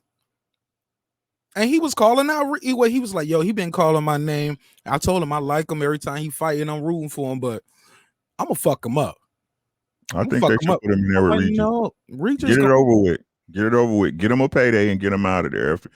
Like I keep trying to tell people, boxing ain't a place where you can be 1 foot in and 1 foot out, bro. Say it again for the people in the back, Rick. Boxing is not a place or a sport where you can be 1 foot in and 1 foot out. Either you all in the pool or you not. You not swimming in it. AB right now, he like Neophyte said, man, it's a minute. It ain't even that he got the tools. He got the tools. Everybody know it. You see flashes of it every now and again. But you know, you don't take pictures all the time. Right? So he got the tools, but he not his mental where it's at right now is to be so defensive. He's scared to let his hands go. And unfortunately, his hands is his offense and his defense. But I mean, it's these young lions' job to get the old lion out the pride, right? So even if he keep going in there and stinking up the joint like Pepe Le Pew, right? If these young lions can't do their job and get him off the grass, then he gonna keep eating. My question is this: if he was barely winning these fights, if he won't losing, and he start barely winning these fights, who would he be then? I don't get it. What you mean? If so, he wasn't taking the game serious. He's not taking himself serious, and he barely wins these fights. He was going in these fights, doing the same stuff he does, but he was barely winning them. He won't get no knockouts, but he was barely winning them. Who would he be then? You tell me, who would he be? It's already somebody who does that. Who? Go. EJ. Oh my! Think about it. That's a stretch, nigga. That's a stretch. That's a stretch. You Lance Armstrong on that one, nigga. You. That's a stretch. He cheating. Ryan Armstrong cheated, so he cheating. No, you stretch Armstrong, man. EJ looks dominant. Yeah, EJ looks dominant in his performances. We can't say that. For you to say EJ barely won a fight, that's ludicrous, bro. EJ made them other boys look like Broner. They don't want to let their hands go. Right. They know what's coming back. He's good at he counters their jabs. Like they can't do that wild shit because he got good foot movement. He stepped back, pop with the jab. He got the strong jab too. I think AB didn't have enough power really to discourage that guy neither. EJ discourages EJ discourages guys from coming in. No, the truth of the matter is barely. But he ain't barely winning. He getting UDs, man. Well, now he got a split though. He got a split with Sean, right? He got a split decision, right? Sean won, and other two cards. That'd be confusing to me. What's a split decision versus a majority decision? It's like it's two judges voted for you. That's a majority decision. It's two judges. It got to be a draw. It got to be a draw on the other end. Right, exactly. But let's be honest, bro. Like I don't. This the thing. Don't say that Broner didn't hurt that dude in that fight. Broner almost dropped dude in that fight in them later rounds, bro. He did drop him at one time. And they didn't count it. But he dropped him. That was a drop. I don't count it because the ref didn't count it. You see what I'm saying? Okay, remember you said that. Yeah, no doubt. Okay. But the thing is that the one I'm counting that I'm saying where he hurt him at, AB caught him and dude fell on him and grabbed him to stop from falling. Watch the fight again when you get a chance. I think it was either the 9th or the 10th round. Okay. Right? I know what you're talking about. Yeah. But to say AB and Errol Spencer's the same, sir, that's a goddamn lie. I'm not gonna let you do that. That's like me, somebody I'm not gonna let you do that. The whole problem with AB is he has the tools, his mental space does not allow him to use it. Like I don't even know if he had the tools no more, my G. That's what I'm saying. Like, bro, you gave AB those tools that he has, right? But him not taking it serious, but him skating by with a win, that's the difference between him and EJ. That's the difference. EJ uses his tools, but he skates by with a win. He has a win. The closest to him losing was a skate by. What was the skate by? Sean Porter. He dropped Porter in the 11th. Look, Porter lost that fight to me within the last, according to me and the judges. Porter lost that. Let me tell you, according to me and the judges, Porter lost that fight in the last 2 rounds because you got a 10-8 round for Spence in the 11th, and then you didn't do enough in 12. Spence was just doing what he supposed to do. Was still looking strong. Was still popping his head back. Tying him up when he needed. Sean Porter was doing holding a lot of herky-jerky movement. Sean Porter was gassing and got dropped. Sean Porter lost the 11th and the 12th, and that was the key factor in him losing that fight. And I think he was that scorecard. And like I said, I don't like what I look at it is this, bro. When it comes to EJ and Sean Porter, it's different when a fighter beats you at your own game. You see what I'm saying? Like he could have stayed. We can say that Sean Porter forced him to fight that fight, or we can say that EJ chose to fight that fight. But he beat Sean Porter at his own game on the inside, the way he dominates fighters, right? But that's crazy to me. I can't even get my head around that shit. But there's no way that fight was a dominant performance, regardless. Yes, Sean Porter came to fight, but EJ still dominated him in my opinion. The difference in the fight was the drop. And the 12th round. Not to me. And the 12th round. It's a lot of work in that fight that EJ don't get credit for. Oh, he did great work. He did great work though, and the scorecards say that. But Sean Porter, I'm just not going to give Sean Porter credit because he did better than some people thought he was going to do. No, he really did good. No doubt. I hear what you're saying. Sir, I hear what you're saying too. I hear what you're saying too, but I just don't. And I got to disagree with my partner, sir, on that one. I disagree on that one. This fight was scored 115 to 112. So that means even on one judge card, Sean Porter still won the fight with a drop. The other two no, I'm sorry. No, two cards had it. Yeah, two cards had it 116, 111. So even with that drop, Spence still would have won the fight. Let's say Sean Porter had those other the rest of the fight round. No. Without that drop, it would have been at 2 points over here. That would have been no, but even if he won the round, 113. Yeah, but that's kind of hard to say because Spence still could have won the round, just not by 2 points. Exactly. You get what I'm saying? So like, even without the drop, Spence was winning that round. Right. So truth be told, that's an easy win by arrow to kill if you keep it at $150 on a judge's scorecard. Yeah, I'm saying, but one judge gave Porter 115, 112, even with him getting dropped. That means they thought he was whooping ass. Yeah, that judge didn't know what the fuck he was looking at. It happens. Yeah, and it's the vantage point too. Keep in mind, yeah, exactly. Thank you, bro. That's what I'm about to say, bro. I got this side is the commentators. This one judge, that's one judge. You get what I'm saying? So it might look a certain way from your side of the ring, and so Sean Porter got his back to you, and he got EJ on those ropes over there doing this. You over here, you giving him that round. It looked like he's kicking ass. You get what I'm saying? But the other judge sitting here and they're doing this, and they can see that ain't landing or it's not effective.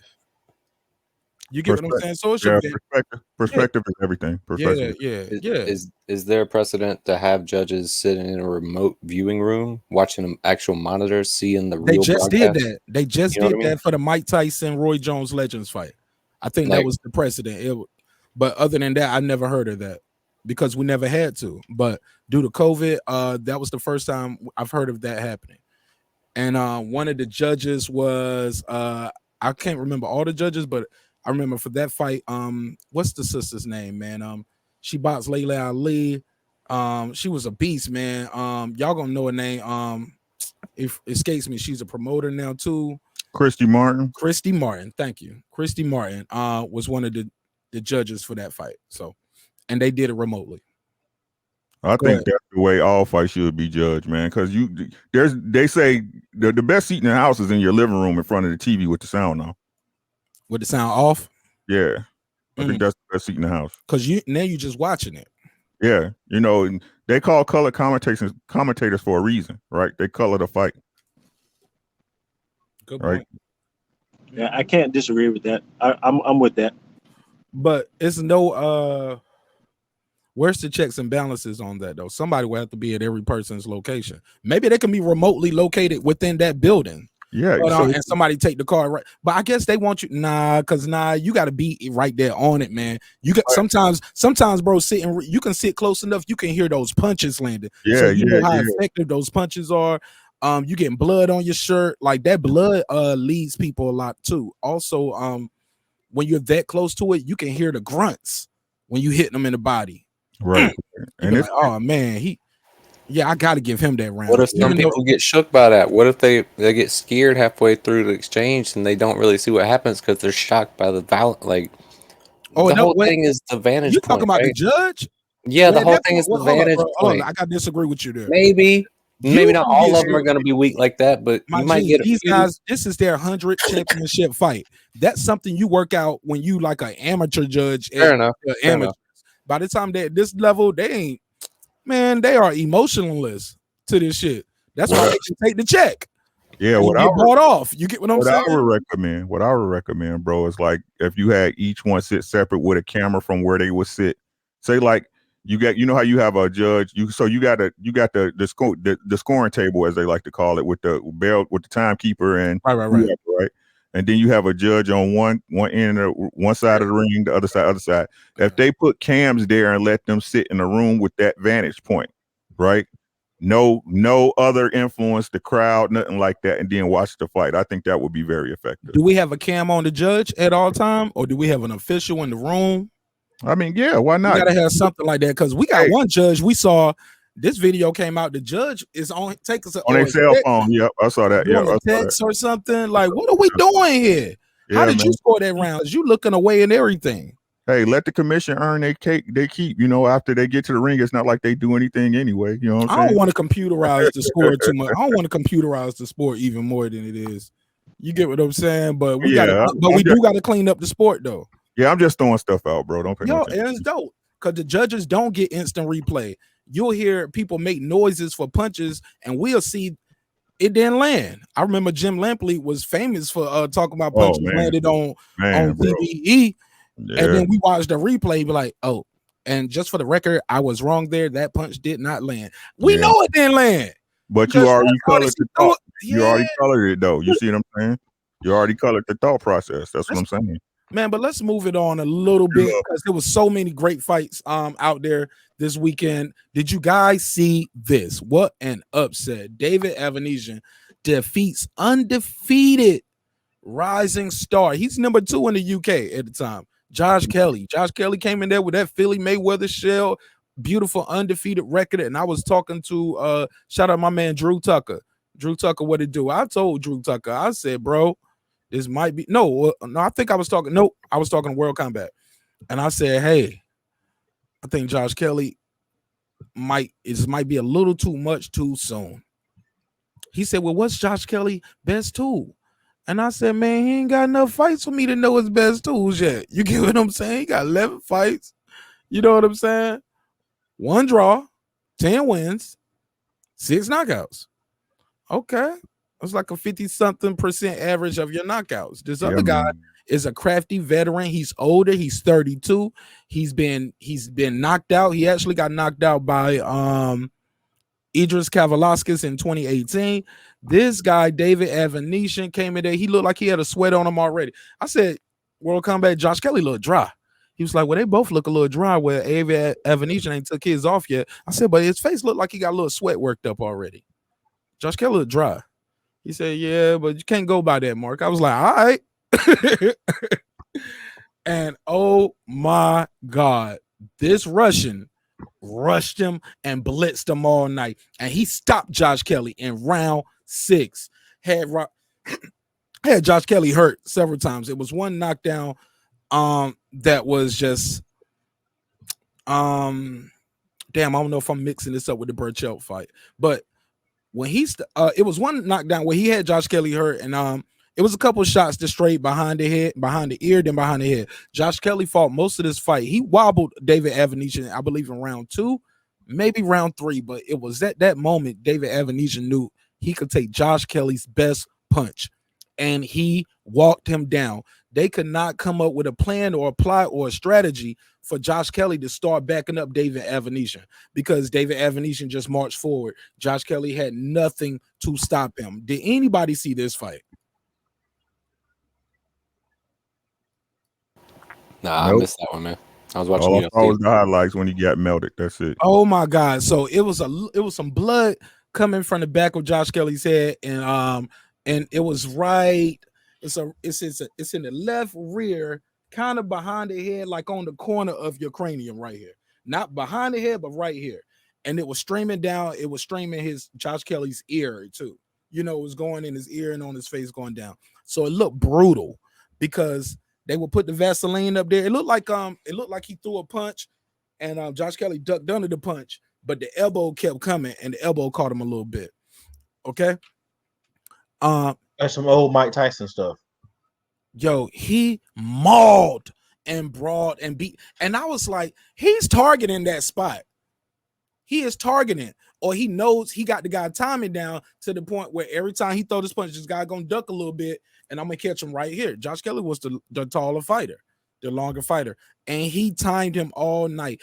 And once that blood started, it never stopped. It never stopped. But go ahead. I'll let somebody say what they got to say.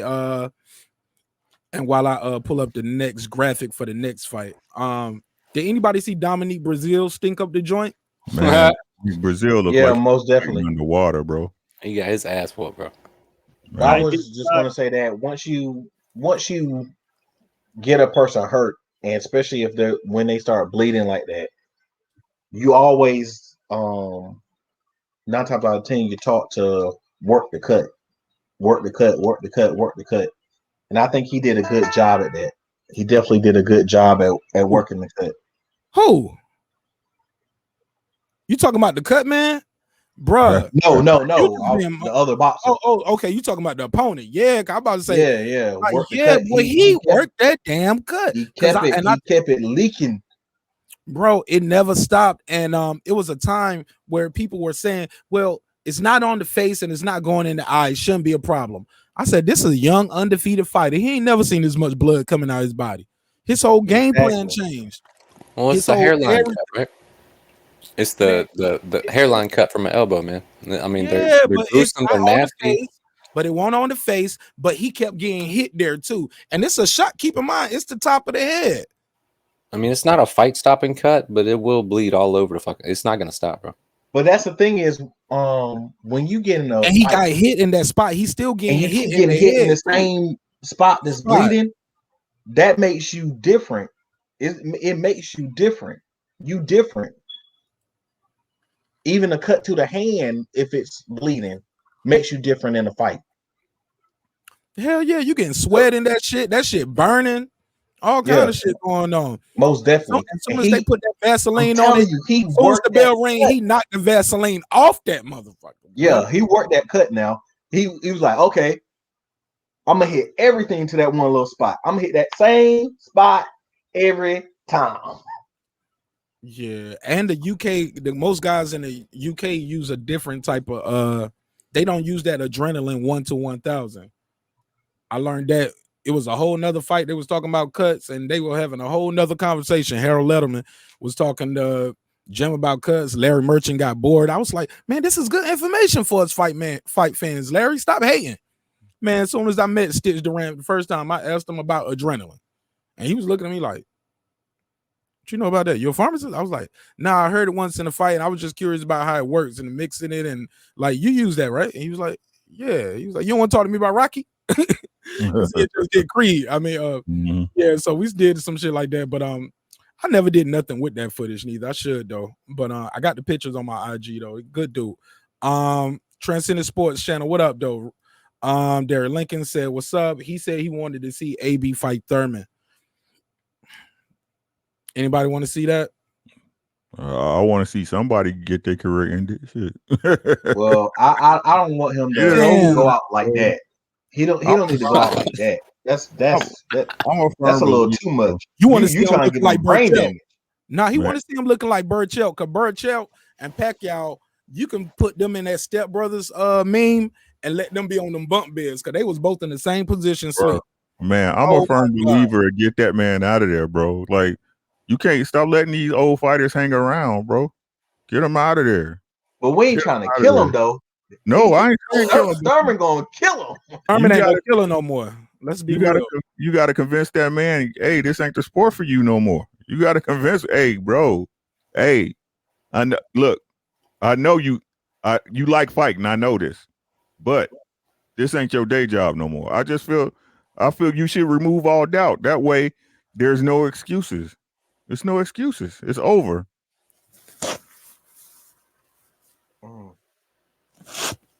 But dang, you gotta do him like that. He said throw Thurman on him. Nah, that's what somebody said in the chat. Somebody, yeah, I know. I seen it. Let's earlier. pass it around. Anybody? What did everybody else think? What you think, Neo, J Blues? Would y'all pay for that? Is that pay-per-view? No. Nope. I will watch it. I mean, I'll watch it for sure, but I'm not paying for that, man. I mean, that's good competition for AB. That's a big name. Thurman is a former champ. They both former champs. You know what I'm saying? You got a 2-time champ. You got a 4 division champion. That looks like a gladiator moment. Are you not entertained? I mean, the press conference leading up, I think they could sell that fight. Oh, they're gonna sell it, but yeah, I'm thinking about maybe after that. As an event, it's definitely sellable, bro. Both of them talk that stuff. I don't think Thurman can stop AB. Yes. Nah. I don't think so, because AB knows how to survive. AB got a beard too, bro. I mean, let's beard too. No, I'm just saying, not just he got a beard, but AB knows how to, like you said, his best defense was his hands. Yeah. Offense. I disagree with you there, because he's not been letting his hands go and he's been making it through. His best defense is his legs. His lateral movement, his ability to hold, spin, tie up, and dance around. And he can take a good shot. That's when I say beard. That's what I mean. He could take a good shot. No. But yeah, I get that. But I'm just talking about a point you made earlier about him. I don't think his best defense is his offense. His best defense is his footwork. AB has superior footwork. He has that boxer footwork that you like, man, come on, man. Like he literally, you can tell, man, it's times they might do rounds where he might not even throw punches. He just trained like that, just working your legs, working, move, get away from it, time up, move, get out of the way. And you know what I'm saying? A la Mayweather. Like, as in, I don't throw no punch this round. All I'm doing is working on my footwork and my defense. But Robert Easter Jr. fought Ryan Martin. Let's go with that before we go too far, because we gave AB enough time. Did y'all see the Robert Easter versus Ryan Martin fight? Yes, sir. Y'all give me y'all take on that. I'm gonna pull up the graphic. Hey, man, Bunny Rabbit. Yo, Bunny. Yo, Bunny look nice in there, bro. Mm-hmm. Bunny's the perfect example of the KISS. KISS. Keep it simple, stupid. You don't fight tiny. You establish your jab. Use your feet. Easy work for Bunny. Bunny looked great coming off the couch for 2 years, bro. Dominated the fight from pillar to post, man. But Bunny, to be honest, if Bunny stayed like this, if his power is at 140, if he can still hurt people at 140 consistently, this might be a great weight for him, bro. Bunny looked spectacular. That dude didn't know what to do with that jab, man. Martin, he was stuck from round one. It was a beautiful performance by Bunny. Shout out to Ohio Stand Up. Robert Easter, you look great, man. You look great, bro. Absolutely. I couldn't agree more than like this picture on the screen sums it up. Robert Easter Jr. performance was spectacular. And it all starts with this graphic that you're seeing right here. That jab snapped and popped all night long. I believe Robert Easter suffered a nasty cut, though. I believe that was from a headbutt. But even in the midst of that, he dominated. Like that left hook to the body was there all night. I'm surprised that guy took some of those shots and he will whip that left hook in there, put his whole hip into it, but also move his head out the way for a counter jab, was ready to tie up when the guy start throwing the left hook. Yeah, man. Spectacular performance. Anybody else want to add something to this? Yeah. Go ahead, sir. It's always great, man. Work that jab, the jab, the jab. Work the jab, and he sets you up for everything. And that's what he did. He did what he was supposed to do. He made it look like I've been doing this my whole life in my sleep. He ate, drank, slept that fight ahead of time. So he was just walking his way through it. He did everything he was supposed to do. I love the way he handled that fight. Even after the cut, he still got back onto his business. Exactly. And that's how you can tell a real fighter. That's a great performance all the way around, bro. And also, I wanted to add shout out to his corner, bro. It was a time in that fight where Bunny was about to get into an inside game with Martin. His corner caught him back, like, no, bro, we box here. Get back on that jab. And Bunny, being coachable, went right back to the game plan, man. That's how you do it, man. That fight, Bunny, that's how you do it, bro. Bunny, I'm proud of Bunny. That fight made me proud of Bunny, bro. It made me proud of Bunny. You know what I'm saying? Because like just his, you know what I'm saying? You seen him in there with Mikey. He was fighting small, fighting tiny. And plus, the camp he from about billions. He could fall into that, Adrien Broner bullshit, you know what I'm saying? Flashy, classy, all that bullshit, man. But he looked dedicated in there. He looked like a fighter that's been out for 2 years in the gym, supposed to look, right? Constantly in there. He done put some more muscle on. His feet was phenomenal. This dude could not box Bunny in, bro. He could not. Bunny, that was a mature performance, right? It's not a up and coming performance. That's a fighter's performance, bro. That's a boxer coming into the ring saying, "Hey, boy, you wasn't supposed to be here tonight, and I'm gonna show you, son." That's what Bunny did Saturday night, bro. For sure. Anybody want to add to that? Before we go to the next fight. From the highlights, it looked like Bunny took a lot of headshots and ate those headshots and kept fighting. I respect that. I mean, a lot of people can't take that headbutt. A lot of people like to throw that slick little head jab, and think that nobody catch that shit. I saw that head jab a couple times, and just the highlight reel by itself, you can take that head jab and still come back and be effective. I'll respect him. Let's see what he do.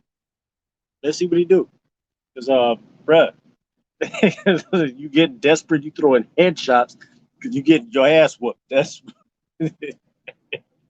he was on his bicycle that whole time, coming with everything effective. I respect his fighting. All right, Jay Blues, you got anything you want to add before we move on to the next fight?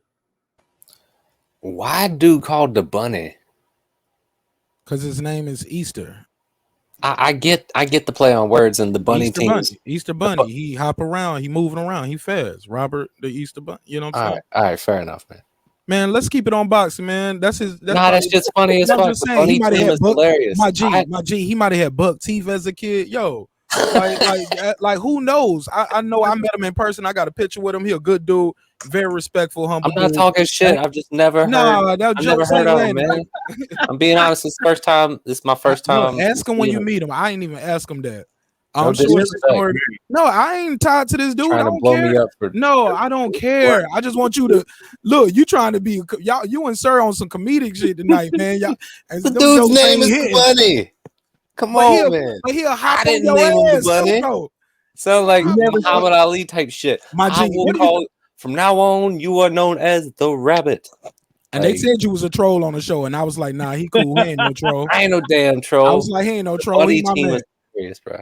Yo, it's you not never called seen Bunny. I'm out of here, man. Thank y'all for tuning in. Y'all about to make me shut the whole episode down. This was a good show. God, my G, did you see the fight or not? No. That's why you talking like that, because you ain't even seen the fight. You trying to create content out of nothing. That's cool, but it's all good. But the man went in there, he dominated. He had the best fight on the card, and he was the first undercard, and he dominated. Okay, respect. I'm not disrespecting him, bro. Yeah, all right, man. But look, like I said, man, I don't care if you disrespect him. Just don't do it here. You know what I'm saying? Especially if you ain't see the fight.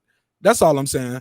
Like, the dude performed, he dominated, he did a great job, and he deserves our respect. Why they call him Bunny, I don't know. It sounds like a name that you probably had since you was a kid. You get what I'm saying? So it is what it is. Let's move forward. Dominique Brazil versus Otto Wallen. Oh my God, this was supposed to be a big heavyweight knockout, drag out, good brawl. Dominique Brazil is coming back after a devastating loss to Deontay Wilder. That was his second chance at a title fight. Unfortunately, he fell short. Okay, he fell longer than short. He fell all the way back, man. This was a dominating performance by the gentleman you see on your left, Otto Wallen. Shout out to him and his family and his team. They went in there and did what they had to do. They was fighting once again.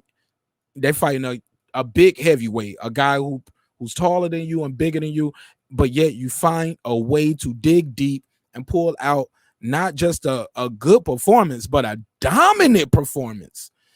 Otto Wallen on your left, if you've never seen these guys before, is a lot shorter than Dominique Brazil. Dominique Brazil was a college, I believe he was a quarterback in college. But in this fight, he definitely looked like a college quarterback fighting a pro boxer. And Otto Wallen dominating. I think it's Otto Wallen. I think that's how you're supposed to say it. But he dominated Brazil. From the opening bell, Dominique Brazil looked slow. He looked heavy. He doesn't look like he's been training as hard as he was saying. He was doing wild looping shots from the sixth round on. It was just total domination by Otto Wallen. But with that, I digress. I pass the mic around. Anybody got anything they want to say about this fight? Did anybody see the fight? Yeah, I saw it, man. Talk to me, Ricky. What's your assessment of the fight? Bro, Otto Wallen looked like he was fighting underwater, bro. That shit was crazy. He's done, man. I mean, Otto Wallin won that fight. I said Dominic Brazil looked like he was fighting underwater. Oh, okay. Yeah. Check. Yeah, Otto Wallin looked spectacular, man. Like, he's a good little boxer. You know what I'm saying? For a heavyweight, he was light on his feet. You know, sticking that jab in there, bringing that left hand to work. Had Dominic Brazil eye looking like, you know, some chopped lunch meat. You know what I'm saying? Like, I don't know what happened with Dominic Brazil. I don't know if Wilder broke his shit and put his body in a time loop or some shit from the last fight, but it seemed like he was just too slow, bro. No matter what he did, even when he was up close, he couldn't hit that man with nothing clean because he saw it coming. Dominique Brazil is in a bad spot right now because he's not good enough to fight the upper tier of heavyweights right now.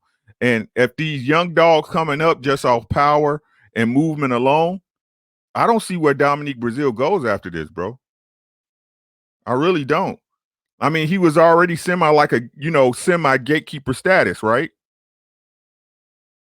So I don't know where he goes after this, bro. Like, wow, I don't know. Was it the Wilder knockout or what? But, bro, god damn, he looked like he didn't want to be there. He looked like he didn't want to be there. Everything, it's a shame when everything Valine did worked. It didn't matter. Valine looked like, you know, the road runner with a bag of goodies from Acme. Whatever he pulled out, Brazil got hit with.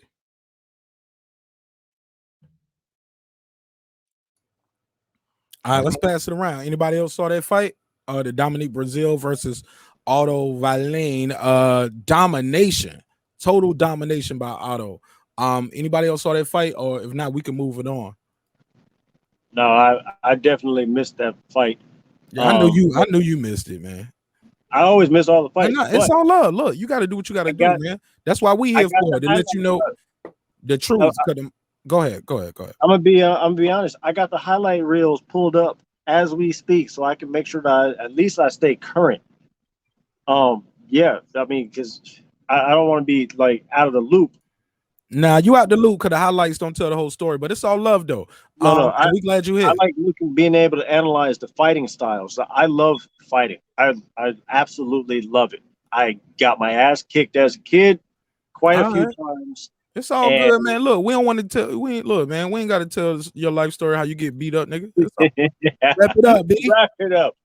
Look, man, did you see the fight? No. Let's pass it around because we got other things to talk about. You didn't even have to jump in and say you didn't see the fight. You could have just been like, you know, gave me the cricket.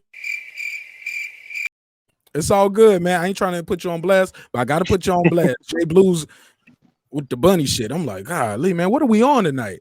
Who saw the fight? What did y'all? I saw the fight. Y'all just came to holler at y'all boy today. Y'all niggas like, man, it's my boy Mark. I'm gonna just go kick it with my nigga. It's all love. Jay Blue, Sir Senior, did you see Otto Wallin versus Dominique Brazil? Yes, I saw Brazil with the Back to the Future punch. Yes. I got that picture pulled up right here. All right. Go ahead, Sir Senior. Yeah, I don't know what that was. I don't know what was going on with dude. He didn't. Now, if somebody said that like he was high, if somebody would have said that he had a concussion, if somebody would say he was asleep, if somebody would have said that he didn't know where he was at, I would have believed all of that because he was throwing punches with the side of his hand. He was throwing punches that like he was trying to hug him with one arm. He was like punches like that. He was throwing punches so slow. I don't understand. Like he was even slow motion when he was getting hit. He was like, bow, bow. Oh, that hurt. His footwork was atrocious. It was just sad. It was sad. I felt bad for him after a while. I was like, why ain't nobody stopping this fight? It was just sad. It was sad. It was sad. I can't even make fun of it. It was sad. He looked like one of those punch drunk fighters who's fought 3-4 fights past the time when they should have stopped. It was sad. It was completely sad. Yeah, and he doesn't sound punch drunk. In all fairness to the guy, he He doesn't. sounds coherent, But that's how he was fighting. Yeah, he looked like his timing is off. He didn't expect. He never really worked his jab like to the point, and he never cut off the ring. He was just following the guy, and when the guy didn't feel like moving no more, the guy would charge him. But he got him into the corner like a bunch of times, and then just stood there like, I don't know what to do. Like, it looked like he was somebody who just put the gloves on for the very first time in the ring. And it was sad. It was sad. I ain't gonna say it's sad, sir. I ain't gonna go on that, but he definitely didn't cut. Instead of just the basics, I'll just keep it with the simple part. He definitely didn't cut the ring off. He didn't work the jab. It was times where he just looked winded very early on. The eye definitely became a problem. He lack of head movement, lack of defense, just basically like without trying to be too deliberate on it. Let's move forward because that was straight domination. This fight was a straight war, and it was beautiful while it lasted. Oscar Valdez was successful in defeating Burchell. Did anybody see this fight? I know you didn't see it, Neo. I know you didn't see it. But watch those highlights. But that's the fight right there. It's short. It's only 6 rounds. I'll tell you, man. I'll challenge you. Don't just watch the highlights, man. If you could try to find the time to watch the full fight on stuff like this, where it's 6 rounds, where it's a 6-round war. Yeah, watch that whole fight, man, because stories are being painted. I say that metaphor all the time. When you're watching boxing, stories are being painted every round. You get what I'm saying? So, man, you should watch that. You should look at that painting as it's getting made because it's beautiful. But you see Oscar Valdez right here. He dropped Burchell a couple times in this fight. Yeah. And right before they ended this fight, Andre Ward, I believe actually Tim Bradley led this first, and then Andre Ward agreed, was saying, hey, man, he's getting beat up bad. He's losing every round. His corner probably should save him. He ended up sleeping, taking the Manny Pacquiao nap. Rest, I don't mean to say rest in peace, but y'all know what I meant. No disrespect to Manny Pacquiao, of course, but yeah, that's part of your highlight reel. But on the other end, you get what I'm saying? That part. Yeah, that was a fight you win, and you didn't come out victorious, and you ended up like this. Sleep. The referee didn't even do the count. I think this picture is key because I think if I'm looking close, oh no, it's not right there. I think man, it was a left hook. He was charging forward, and the guy just hit him with that left hook that he'd been hitting with all night long. That was the keys to victory. When you watch the fight clip with Top Rank and Andre Ward and Tim Bradley, they talked about that all night. Keys to victory was going to be that left hook and those feints. And he would feint him, make him do it, see what he was going to do, and then bang his ass with that left or catch him rushing in. But he hurt him bad. That fight could have been over. A lot of rushing in. Man, he caught him like every time he rushed in, he was like, bah, bah, bah. That guy's a warrior, though, man. It was times where, when anybody else, they would have stopped the fight. Exactly. Right? It's because he's a champion and they both are Hispanic fighters of Hispanic heritage. Man, they would have had you thought the place looked empty. Oh, you would have had a riot in there. Oh, yeah, you would have had a riot outside somewhere all over America or all over in that country. Man, let these guys bang it out. That man went out on his shield, literally. They gave him every chance he wanted. And he will be back. Oh, Burchell, you'll be back. But tonight we're talking about Oscar Valdez and this amazing performance. This shit was crazy, right? It was a great performance, man. It was a young dude with the tools ready to step up. The jab won that fight. A lot of people want to say the hook. The jab won that fight. Valdez came out and established a sharp, nasty jab in the first round, in the first seconds. He came out. So, but shout out to him, man. It was a brilliant performance, and shout out to his corner, the Reynosos. Hey, I'm telling y'all better watch the Styles make fights, bro. Everybody was looking for a B.E.A.T.S Valdez throwdown, right? But y'all see what happened. Boxing win every time. I would say boxing win 99% of the time, baby. He outboxed that man and then walked him into a knockout. That's what happened. That part. That's what happened, right? And a lot of people I know, they say this fight should have been stopped. And it could have been stopped earlier. But again, this is my opinion, guys. It might change your life. It might not. I appreciate the ref for not stopping this fight when everybody wanted him to stop. Right? And then the reason why I said, because he did hurt B.E.A.T. He had B.E.A.T hurt bad, but B.E.A.T was still up on his legs, even though they were spaghetti.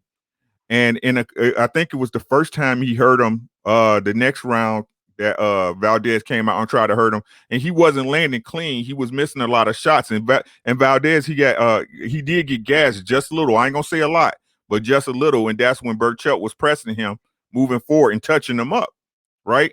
So with him getting knocked out, it takes away all doubt. Whereas if they'd have stopped before that, B.E.A.T would have had something to say. Hey, I was still lucid. I could still react. I was still throwing punches. No, this is how a young lion gets an old lion out of there. There's no doubts. There's no questions. There's no, ooh, let's rematch, even though they might have rematch clause. I'm pretty sure they do, as he was the champ. But B.E.A.T know he lost that fight. He lost that fight. There's no questions. There's no, if the ref would have stopped it, wouldn't have stopped it, or if my corner had thrown a towel in. He lost. That's how it was supposed to end between two warriors. But hey, Valdez, great performance, man. Stayed on the stick, selective power, wouldn't let B.E.A.T block him off. But like after the fifth or sixth round, the fourth round to the end of the fourth round to the fifth round, he had B.E.A.T figured out, man. He was just looking for a place to catch him and place that shot. He had hit him with a bunch of left hooks too that didn't catch him. But everybody keeps saying Pacquiao, he got locked out. Nate Robinson got knocked out the same way by the Jake Paul or whatever his name, dude. Coming forward, leaning forward, missing stupid shots, and got caught with a left hook. It's the exact same knockout.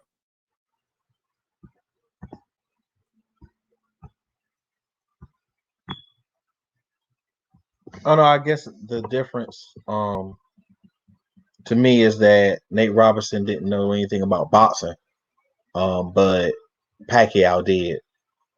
But as you said, this was a great fight, and I do appreciate the fact that they did let it go for that same reason, because he would have had a bunch of excuses. Oh, well, I did rock him a couple of times and all of that, but nah, he handled his business. He did the way he's supposed to do. And if they don't have a rematch clause, I would tell him to go ahead about his business and, get some work in. Go ahead and work his belt. Go ahead and get some fights in and stay hungry.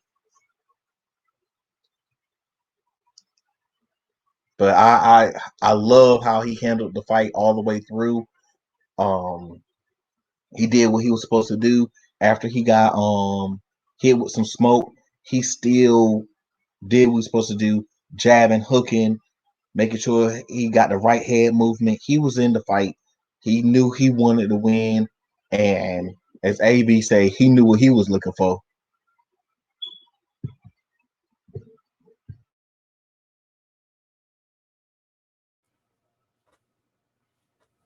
Yeah, man. Shoot, that might be about it, man. I can go it on. What else happened? Oh man, it was a couple other things. Let me get my charger for my laptop right here. It was something else I wanted to bring up. Did y'all see what's going on in Texas right here? That was the other thing of the weekend recap. I wanted to touch on that.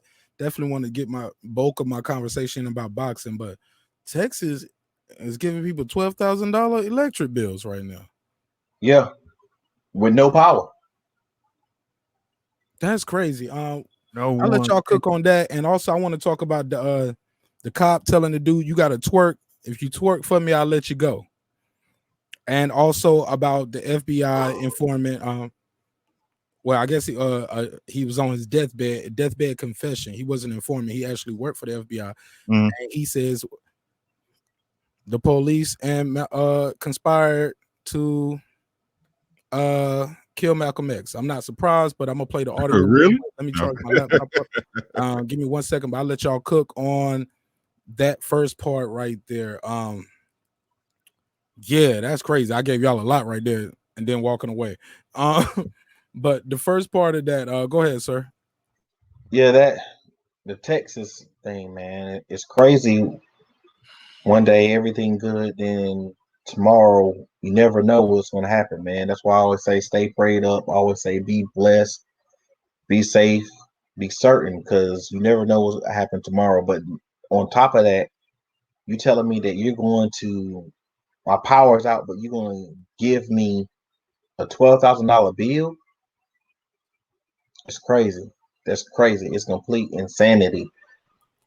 They basically got some fucked up plumbing over there. As far as the pipes, I'm gonna read what I know, but basically, from what I'm hearing, is this only happens once every 10 years, and it's cheaper for them just to get over on the people, I guess, than to really spend the money to fix it. Yeah, And, it's like whenever and this they probably have only happen once like every 10 years. And people are getting $17,000 light bills. They are trying to pass the buck on to the citizens. This is insane, right? yeah, it's like whenever they have a recall. If paying the people off who actually make a complaint is less than what it would take the recall, they don't do the recall. Right. I learned that when I was going to be I wanted to be a health inspector, and I learned how inspections go in different branches of, like, from clothes to elevators to just inspections in general, and I learned those little facts. So it's pretty much that's a standard process where if you don't know any better, you just gonna ask them to, well, can you just take some money and not do me dirty? And what they'll say is yeah. And what they'll do is they'll take that money from you and then hold you to the fire when it was their fault the whole time. I got a major problem with Texas. To be honest with you, they set this up ahead of time. As a truck driver, I see the commercial industry doing weird, like, little funny shit, right? Where like, take your windmills for example. Windmill, the alternative power company, like, you have two competing things going on in Texas. One, you have the oil fields. The oil industry is always been a booming thing in Texas. And then you have wind power and solar power, alternative to your oil industry. Everybody knows Texas is big on oil. Then you have the commercial company. It's not a government funded company that funds your electric company in Texas. That's correct. They purposely went the cheap route and let a commercial industry go ahead and power your cities. It's not regulated either. It's unregulated because they want free market. Right. Mm-hmm. You know, it's free market capital. They wanted it to be done by the commercial industry for profit. Okay, that's good for money and everything, but when it comes to a natural disaster, the government has to take over in that field. But here's the thing: you have people who didn't even have power. Exactly, my crazy light bill. Go ahead. Go. Yeah, this is what people don't understand, right? So it was like your meter was still running, though, so you gotta pay us. That's what it is. Like, okay, so like Neo said, right? They went private on the power. Now there's gonna take a little bit of understanding from y'all if you don't know what I'm talking about. So just bear with me. Right. So they went private on power. Now, what that means is that competition is good. Competition is king. So if you got multiple or different private companies to pick from, you're going to go where the best rate at. But with that also is you got to think about if it's cheap, it's usually not that good. Now it's power, it's working, it's just like everybody else. But you also have to put in consideration you're getting a cheaper rate than if you were regulated, right? And B, with the like you guys said, with the windmills and the plants and stuff, it's just like at your house, bro.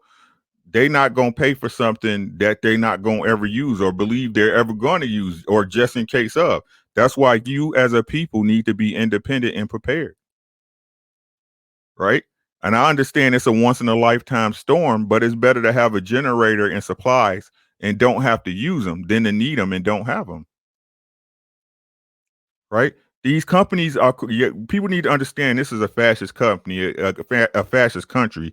Everybody doesn't want to believe that, but fascism is rampant. The only real thing with rights in this country are corporations, right? The corporations dictating and basically regulate everything that goes on in your life right now, right? Why you think whenever you're looking at the government and there's some large scandal with a company, they just get off with a warning or a slap on the wrist? Facebook, GE, the banks, right? Because the corporations, they're fascist. This country is fascist.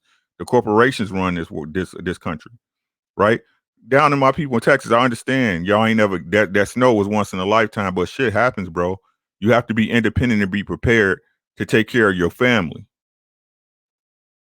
Right? Is it right that these people charging you $10,000? No, it's not right. I'm not saying it's right, but this is what they can and will do if you allow them to. Right. And also this is what happens when you vote certain people in office. They allow it. You've had Republican governors and Republican senators. They maximize the free dollars, and unfortunately, like Ricky said, our elections are bought off most time to the highest bidder, and it's usually the corporations. No That's doubt. why they get what they want, and you don't get shit. And the thing is, like, and that's a great point you make, Mark, as far as the way that, the two wings of the bird, right? They're Republican state, but they had, and this is what I'm saying, man. It's no different than when you in somebody's house. You got to play by their rules, and what you give, you're gonna get, right? So Texas had different liberties that Democratic states didn't have during COVID, right?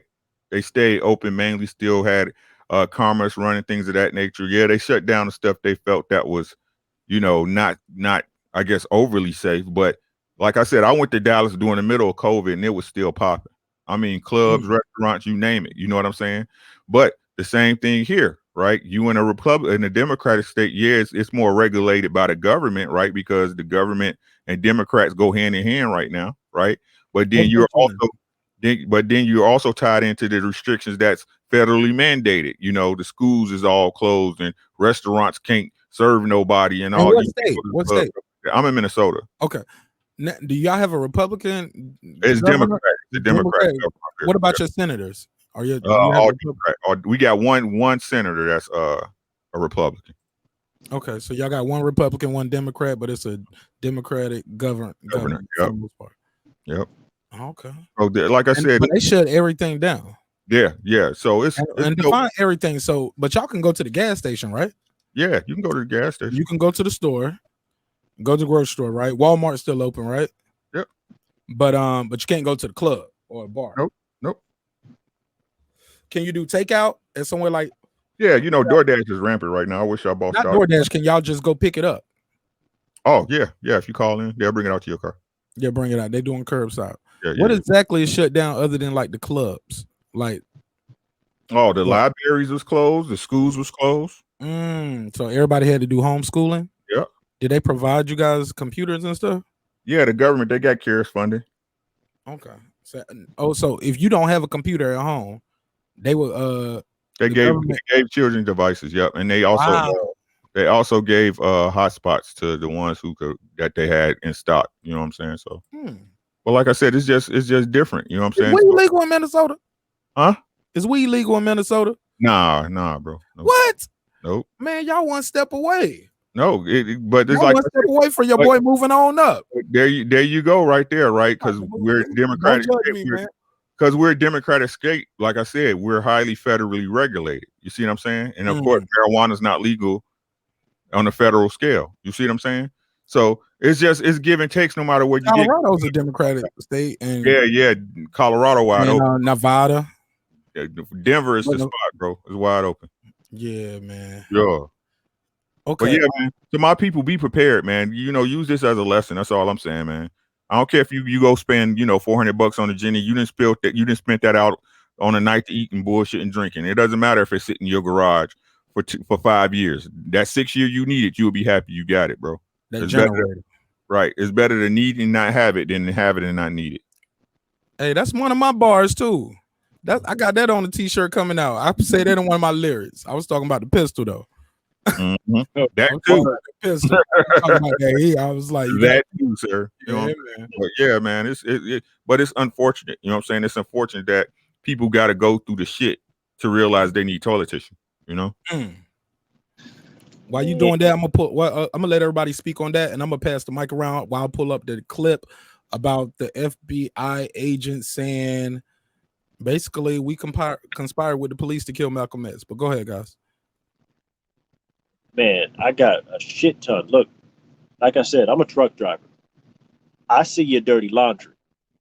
I see the stuff that you guys buy, your groceries and all that other stuff. In an emergency, if we stop driving this stuff around, you don't get it. It don't matter what type of emergency you're in. I see exactly what the hell's going on. Texas is going through a real exposure of the evil that it is their politicians.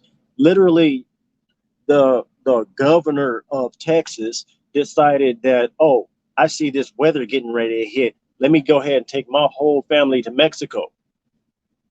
They got a whole problem with the border, and he decided that it's okay to go to Mexico. He was the biggest advocate against Mexicans coming into the United States, but yet he can go ahead and spend, what was it, like $600 a night in a luxury hotel to be able to cater to his family while his public is out here struggling with ICE that he knew about. It's no bueno, homie. Something ain't right with that. It don't sit well with me. It really don't. I mean, all right. Let's not go into the conspiracy theory. Let's look at hard evidence here. Right? You got a lot of military complexes out here. A lot of them. All of your forts, all your major military forts are in Texas. They have a way of being able to keep track of your weather. They knew that this stuff was coming in here. Why didn't they prepare for it? Why didn't they give adequate warning that, hey, ICE is coming, y'all need to hunker down and be prepared? They could have given at least a little warning. They did not. Why? Because the commercial industry, your commercial company is in charge of your utilities, and they don't care about whether or not they have good materials or not, or have adequate ability to be able to provide the service. Their service was tested, and instead of being able to provide a service, they are charging a service. There's no reason why a woman, a stay-at-home, not stay-at-home mom, I'm sorry, but a single mom working a job with 4 kids should not pay a $9,000 utility bill without some sort of government assistance. Government went out to assist a commercial company. The whole entire grid for your utilities in Texas is ran by a commercial company. That means that whatever commercial regulations that are involved are handled just by them. Every other place that I know of don't do that. They don't allow for that. That is city ordinance. City has to be able to have government funds to aid in an emergency. Hell, this is how FEMA operates. But here you are stuck with $12,000, $9,000 and up, $12,000 average utility bill. They want you to pay for the fact that the weather done devastated their product. Nah, there's some serious corruption that is exposed here. This is painful. I mean, this hurts me. I'm just passing through here. I'm just delivering your food and whatnot. There's absolutely no reason why somebody should be able to get away with this sort of corruption. This is like Marvel superhero evil right here. This is weird, and nobody's saying nothing. Nah, man, somebody need to come over here and get, these super villains from running your corporations, providing your power and whatnot. Somebody got to say something. That's why I say we always have to look at these little, they call them the little filler things that they add and they lobby the state with. Because if they didn't pass all these little small ordinances, they wouldn't have been able to do that. That's why we got to pay attention what they do on our local level and all of those ones that they say, oh, well, it's not important. It's not important. Just say yes or no. We don't know what this bill is. We don't know what this is saying and what their plan for that is. Yeah. So we have to look into those things to make sure that they don't do those, that they don't continue to keep doing that same type of stuff. So they can get away with robbing us and turning everything to, oh, well, this big corporation gets to control all of this. This big corporation gets to control all of that.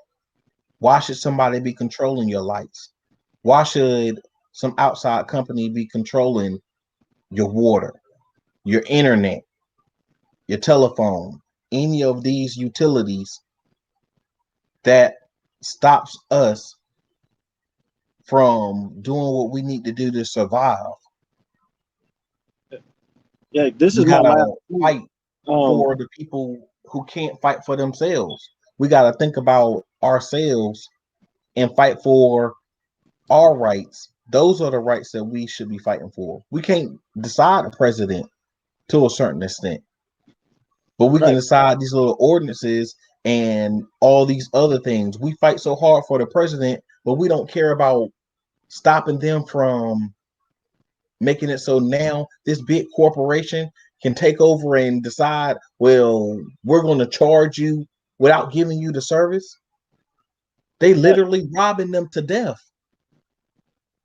Not one of our politicians, all the way up to our president, has any legal authority to regulate these corporations. Exactly.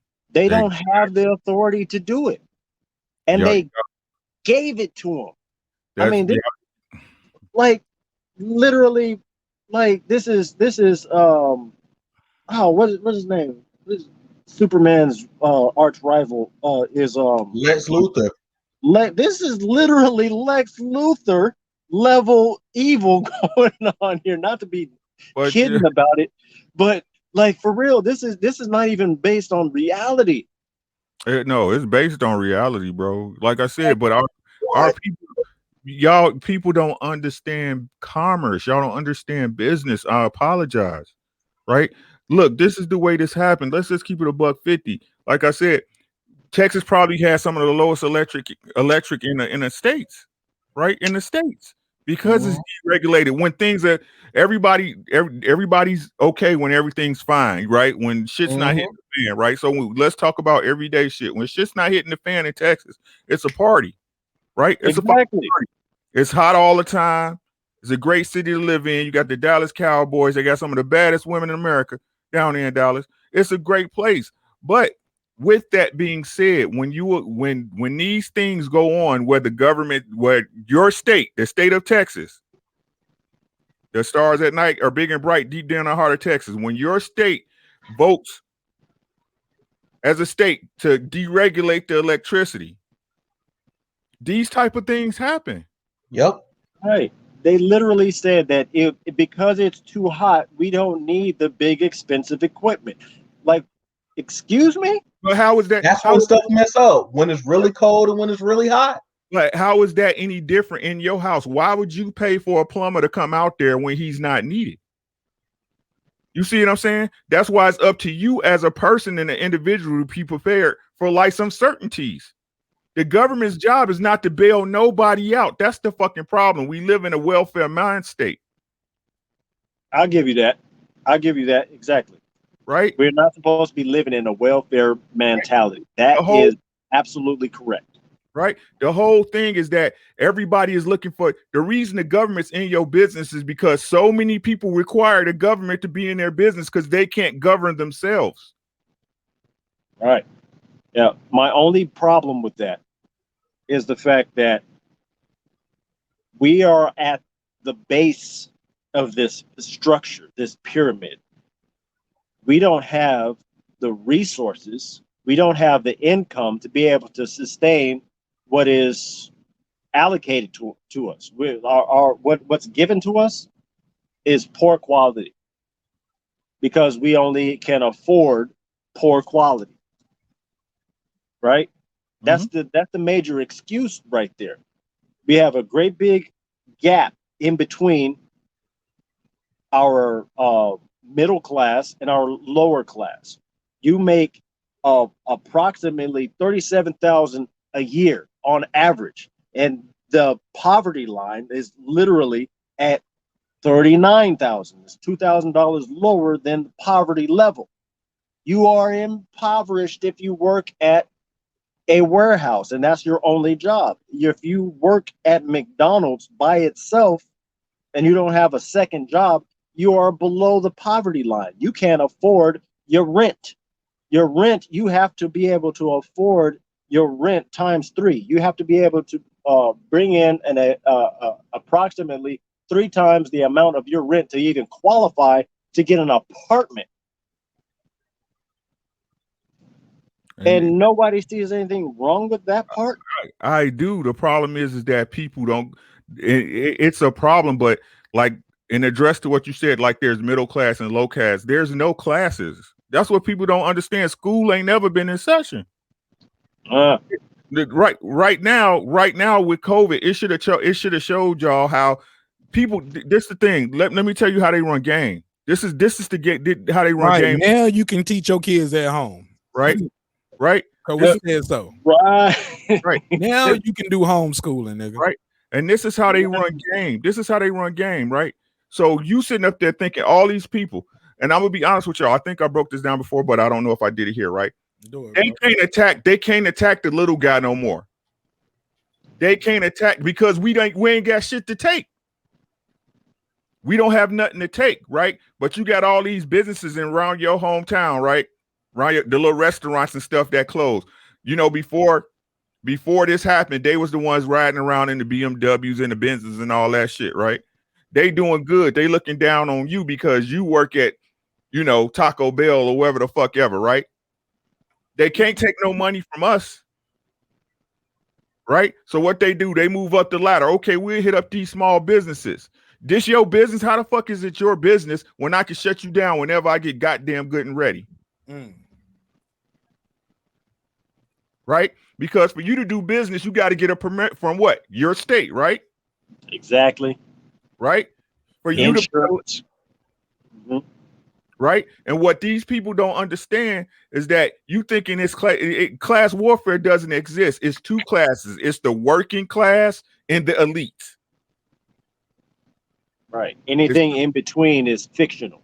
It's whatever. It's something you making up to make yourself look. Yeah, it's rich and poor, man. You was being nice when you said working class and elite. It's rich and poor, right? But like my brother Neo said, is that we don't have the resources. The only resource we have is people. Our people. But as you can see, every time, like I said, I don't care what nobody say. Y'all can call me conspiracy theory. I don't give a fuck. It only takes 2 people to do a conspiracy. 2 people sharing ideas is conspiracy, right? It's funny how when people were starting to get close together, I mean, just people as far as families and white and black people in general were starting to get back together. Then COVID hit, and then they like stay away from each other, right?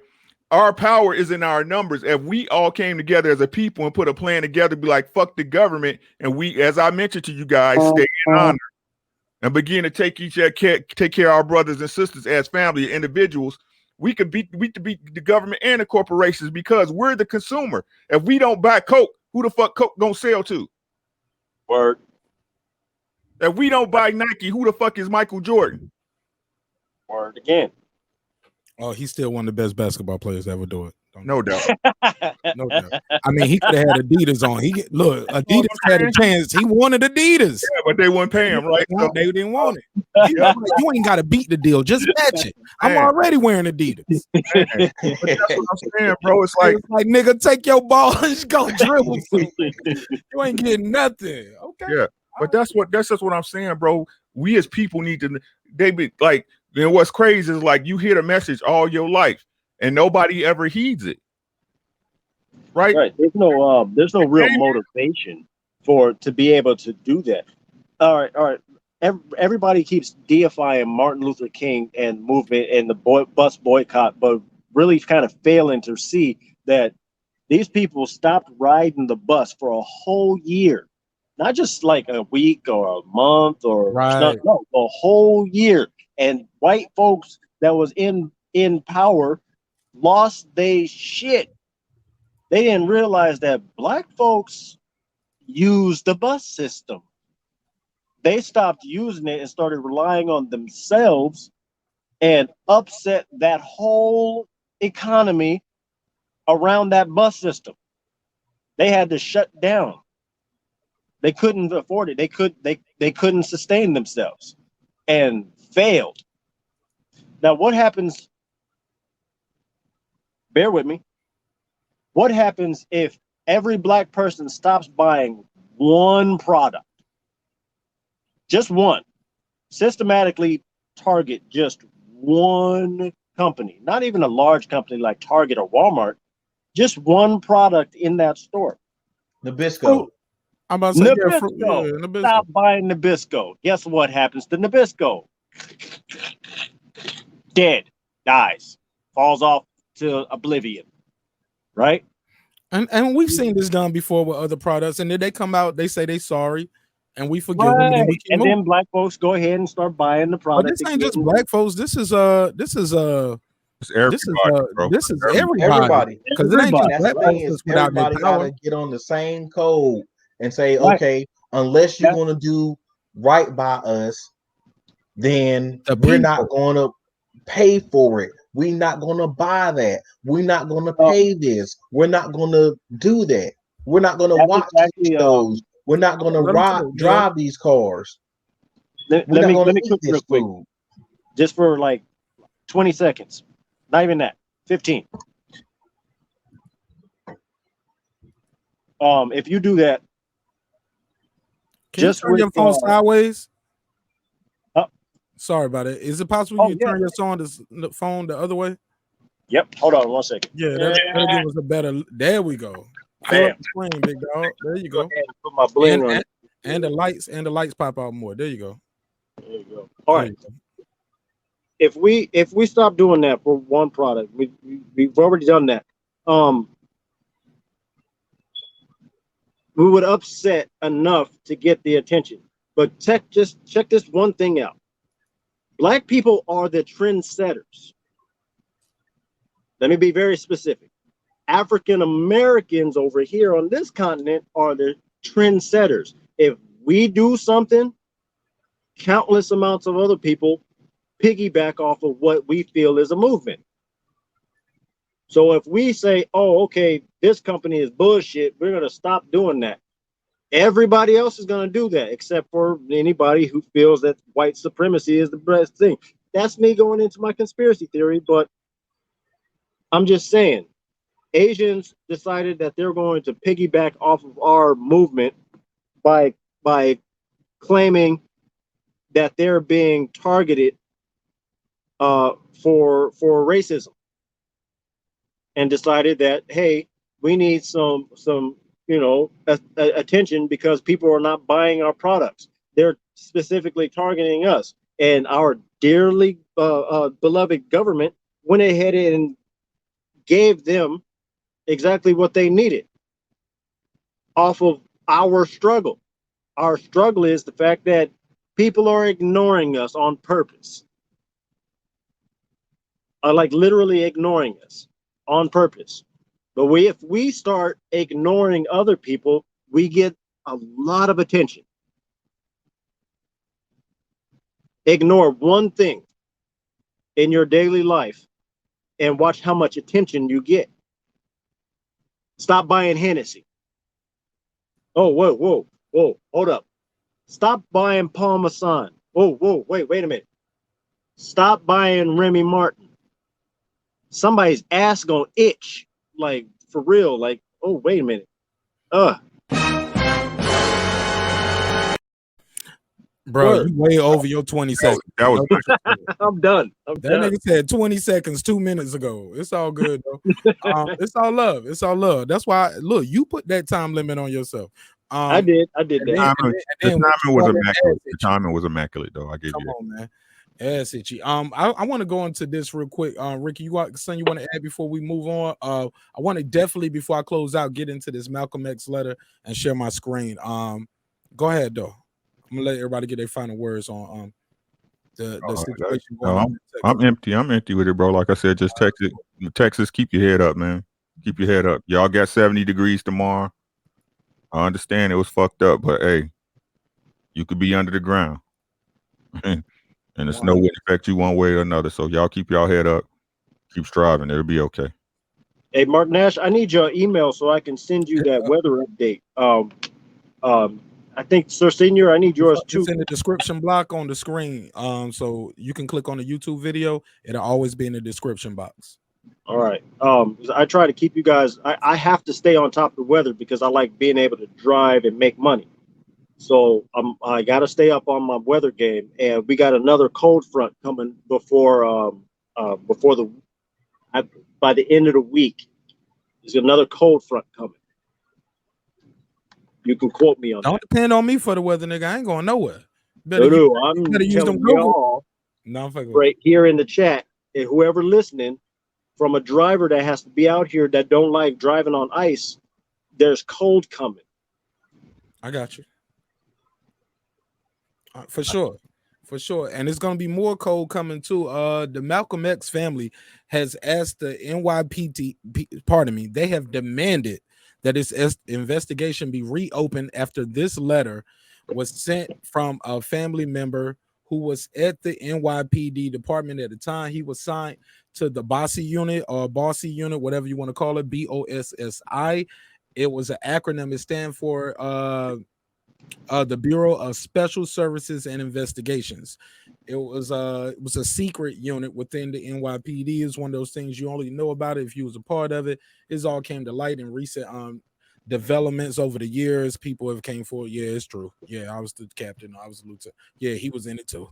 You know what I'm saying? So, and it's out now because it's been done because there was a lot of things that were done illegally. This was done in the 50s and 60s, right?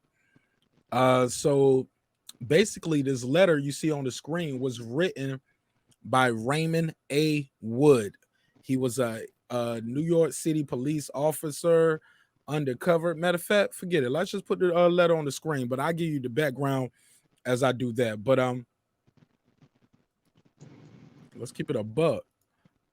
So basically, this is how he's saying they were involved, right? So let me share the screen, take that off, put this on, bam. All right, y'all see it, right? Yep. I, Raymond A. Wood, being of South Mountain Body, wish to confess the following. I was a black New York City undercover police officer from 1964 through May of 1971. I participated in the actions that in hindsight were deplorable and detrimental to the advancement of my own black people.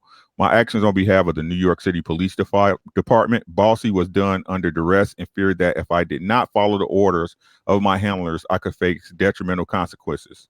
Presently, I am aging with failing health. Recently, I have learned of the death of Mr. Thomas Johnson and are deeply concerned that with my death, his family will not be able to exonerate him being wrongly convicted in the killing of Malcolm X. The facts are as follows.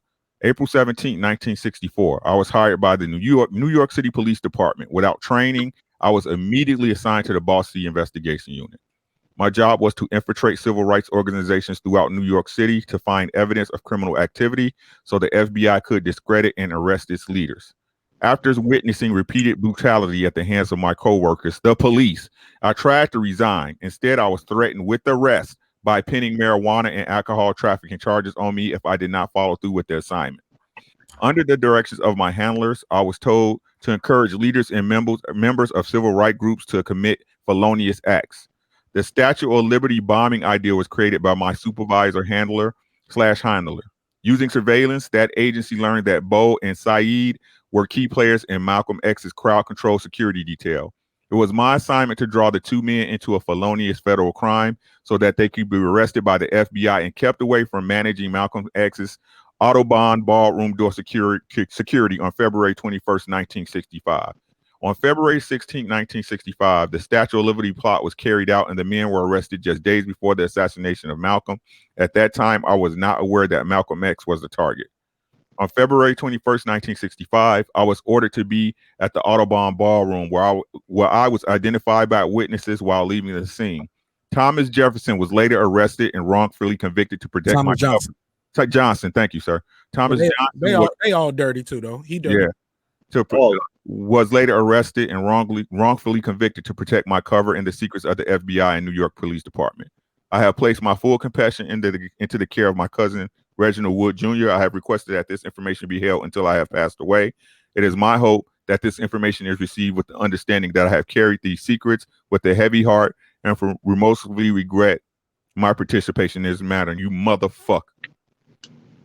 And I'm gonna let you know something. Matter of fact, I'll save this for last. Let's pass it around. What do you guys think about this letter? Do you guys think it's legit? Do y'all believe it? It says it was written in 2011 when he had failing health. That 10 years prior, mainly because he was actually only given 4 years on his lifespan because he was diagnosed with cancer. This cancer, the doctor told him that he only had 4 years to live, so he wrote this letter. This is not the first agent that decided to come out on some sort of deathbed confession, right? We usually got to wait a certain amount of time before documents are declassified. Being on your deathbed overrides that need for that time period, and they go ahead and divulge this information on their deathbed. This is not the first person that's done this. They've had plenty of other people that have done this as well. This is a common thread. So do you believe it? I believe 100% of it. However, I always know that these people are usually always 20 plus years ahead of whatever it is that is declassified on average, if not more. And that's what worries me a lot. Okay. It's the same thing with the book that was about Martin Luther King when he got shot and killed. That he wasn't dead when he got to the hospital. Hold on. Let him cut real quick. Neil, hold on, Neil, were you done?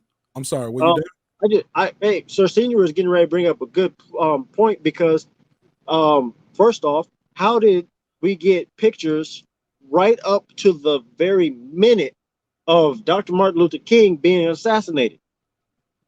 You had an inside agent. I mean, it was people everywhere all the time at that point. King was a celebrity too, though. Right, but the same person he was loved and hated at that point. The same person that was in his camp that was literally, he confessed to being an inside agent. The one that actually took the pictures came out on his confessional saying that he was an agent charged with documenting everything all the way up to his assassination. This weird shit is nerve-wracking, to be honest with you. All right, let's pass it around. Go ahead, Sir Senior. It's the same way how you have all these pictures of Malcolm X when he was killed, the moment after the bullet stopped flying. How was cameras there that quick to get pictures in every angle and of him once he passed away? Well, they was filming his speeches already. He was already getting films. We saw speak. That wasn't our first time seeing him speak. That wasn't his first time being on. For he was a celebrity too at the point. That was the Let's be honest. excuse that they gave. I'm not saying there's no When do excuse. they leave? No. When do they leave Hold on, cameras? sir. I'm not saying it's an excuse. Trust me, I ain't making no excuses. Hello? That's the equivalent to hanging up on me. Did you hang up on me? Hello? I think you might have lost service. No, I'm here. I'm here. I ain't making no excuse. Yeah, that motherfucker was like, banged it on me. Didn't he bang it? He hung up in my face. I can't take this shit no more. Like, I didn't mean to cut you off, sir. Go ahead, man. I'm sorry. I got to be a better host. Go ahead, my friend. I'm going to hang it up on you this time. Go ahead. It's all right. He's like, it's just the fact that like it's a lot of those things that you find out that okay, well, they play like how they had the recordings of them trying to bribe Malcolm X and he wouldn't take the bribe. So it's all these things that you'll find out that slowly but surely they already set up these plans. They always set up plans to destroy any black organization, and honestly any good organization period, is especially black, but any good organization. Anytime you want to do something good, it's over for you. They're gonna bring in their Judas. If they can't bring in one, they're gonna buy one. If they can't buy them, they're gonna force it. So they'll say, okay, well, you want to go to jail, you want to go home. Who's not going to say, okay, well, I'm going to go to jail anyway if I don't do this, or I'm going to die anyway. So why would I not take the money and go ahead and do it? I ain't got no choice. But the truth is you do have a choice. You have a choice. Well, my life is on the line. Your life on the line anyway. So do you want to live a lie or you want to die for something? If you're not willing to die for something, your life ain't worth living. I worry about these sorts of things mainly because it's not the first time. Like I said before, it's not the first time. You guys are familiar with Banana Republic? The Banana Republic is kind of a classic thing where literally the CIA conspired to overthrow that government. I mean, that's not even that's been declassified a long time ago. What's also declassified is what they call the rumor network. Rumor network was a branch of the agency that was put in place to create rumor and fake news. Right? So when we're looking at this stuff, this is declassified branch of the CIA and the FBI with their collaboration. There is no depravity. There's no like these people don't have any scruples when it comes to this level of like, this is super villain. Like I keep saying, this is super villain level corruption here, right? I mean, this is only shit that you see in a cartoon. But I'm gonna let Ricky speak because we have to him and I definitely want to hear his take on this, and then I'll give you guys my summation of what I think of this. But go ahead, brother. They kill our heroes, man. Every time. They kill our heroes and then tell you and look at it like it's your fault. Like it's our fault. Like I said, these people sell us back our own pain, bro. And we buy it en masse. Right. We buy it in mass. They feed us shit about Huey P. Newton and Fred Hampton, how he got shot in the bed, sleep after they had him drugged with his baby mother standing there looking at him. And they put it on a streaming service for you to watch and discuss like it's okay.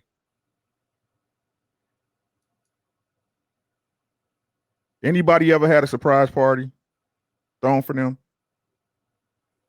Not a surprise party, but because I hate surprises, but I have had some dope birthday parties, and I'm so sick that I'm not gonna have a good one this week.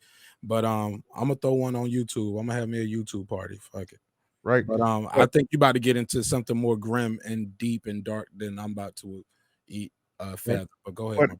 But everybody's seen it before though, right? You've seen a surprise party, right? Where, they talk, the person's birthday's coming up, right? They don't know if they're gonna have a party, right? But their wife, let's say your wife know you're gonna throw a party. She told everybody in the family, right? They called all your friends on the slow, hit them on Facebook or Twitter or the Insta Snap or whatever you use, right? She draws you out the house to take you out to dinner. It's your birthday. She takes you out to dinner. Y'all have a good time. You get home to the venue. Oh, I need to go here to pick something up. Blah blah blah. Right? You walk in the door, lights pop on. Surprise. That's a conspiracy. Your wife conspired, or your better half conspired, to get you a birthday party.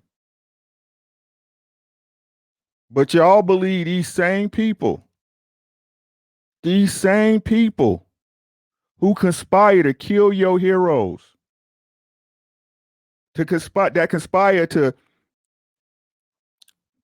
discredit the things that's meant to do you well. And y'all believe as soon as these people say that's a conspiracy theory, that whatever you're hearing is a lie. Y'all use conspiracy theory and attach it to a person. Oh, he's crazy. He wears a aluminum hat. These people were found guilty in a court of law of killing Martin Luther King Jr. Your government, your same government that's looking to shoot you up with a vaccine right now that they so-called approve, was found guilty of shooting black men up with disease during the Tuskegee experiments. Your same government that conspired to kill your own president and John F. Kennedy. These things have been proven. But these are the people y'all are waiting to listen for and to save you. They kill our heroes and then feed it back to us in media and laugh at you while you run around saying Black Lives Matter. Feeding you symbolisms that don't produce a goddamn result of anything except more commerce and money into their pockets and their coffers. But your government is here to help.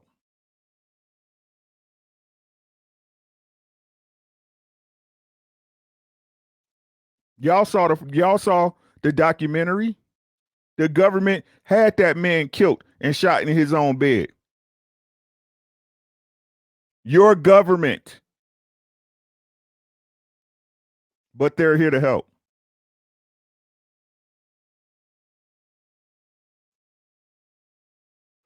All your biggest action movies is based off them laughing at us that they do all this type of stuff on a regular day basis.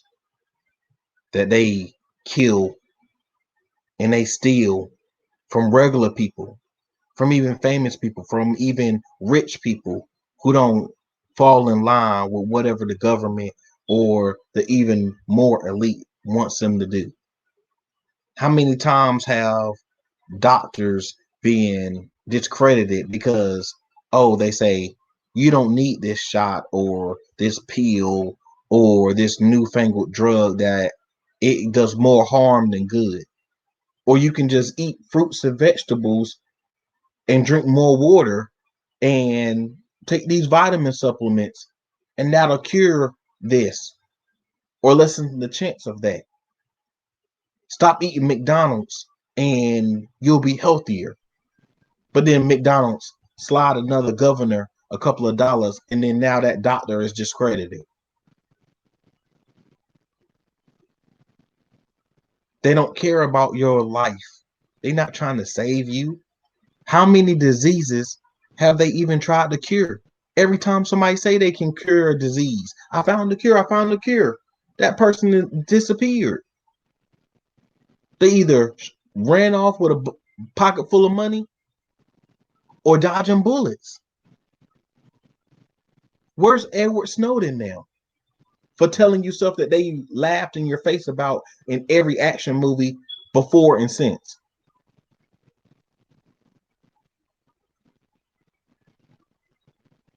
These folks have set powerful examples right now, right? But if that's not enough, Johnson & Johnson decided that they were going to back out of producing or mass producing a vaccine.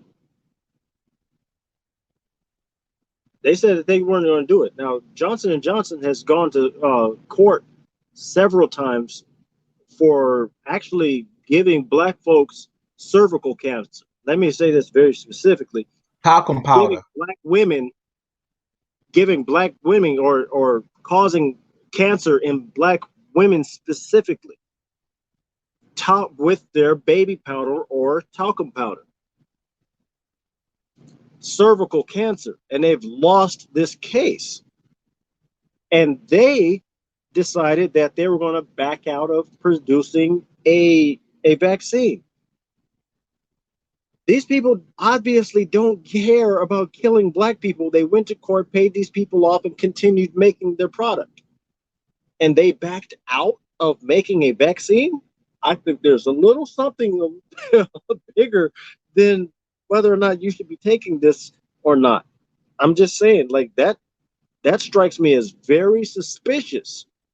It don't sit well with me. This company is huge. This is one of the biggest drug companies in America, let alone the world. I mean, like, this company is huge. They got plenty of dollars to just pay off people and make them go away for their immoral practices. And they decided, like, oh, this is too much for me. Whoa. Hey, big dog. I want to make a statement real quick on the topic we was talking about real quick before we go too far off. I definitely want to speak on this letter right here. If you're watching right now, I don't care if you're watching in the present or the past. Well, you can't watch it in the past, but if you're watching this live, if you're watching this or you're watching the playback, or if you're going to see this later on in the future, so please smash the like button wherever you are. If you're capable of sharing it, please share it. We out here just trying to we're just trying to do the right thing out here. We're just trying to live, trying not to sin, having a good time, talking about boxing, and a lot of different things. But this right here, I would be remiss if I didn't speak on this. This letter right here, it's a couple things I just want to speak on real quick before we move on. This letter right here is kind of telling to me on a bunch of things. This letter was allegedly written. Let me put it back on the screen. Let me share the screen. This letter is allegedly written, right?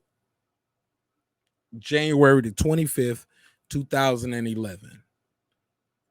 And they said the gentleman thought he only had 4 years to live. At some point, you could have updated this letter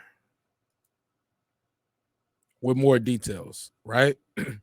Because it's a statement right here that's very interesting and very telling, and I have trouble with. And if you want the two statements, two very telling statements. One was the Statue of Liberty bombing idea. Y'all see this, right? I'm scrolling down to it. The Statue of Liberty bombing idea. Here we go. Let me take it. I don't know why it's trying to blow it up. Here we go. I just want to highlight it, but it's trying to blow it up. But basically, he's saying the Statue of Liberty bombing idea was created by my supervisor / handler. Mm-hmm. Stop right there. You put a period. You should have kept going. Who is that guy? What's his name? Word. I have a problem with that, Ricky. I don't like that. That's some coward shit. Okay, well, you dead and gone. You said you don't want this letter. That's the other thing. You don't want this letter to be released till you dead. My man, you lived another 10 years after that. No, at some point you should have sent the updated letter. Say, okay, keep that one. Don't open that one, but still keep this one too. You get what I'm saying? Or give me that one back. Take this, you know what I'm saying? Or mail it, however you did it. But my man, no. Something is missing there. It's more details that could have been in this letter. This letter should have came with bullet points like see document 5, paragraph 3, section 6. You get what I'm saying? Like, come on. But why would it?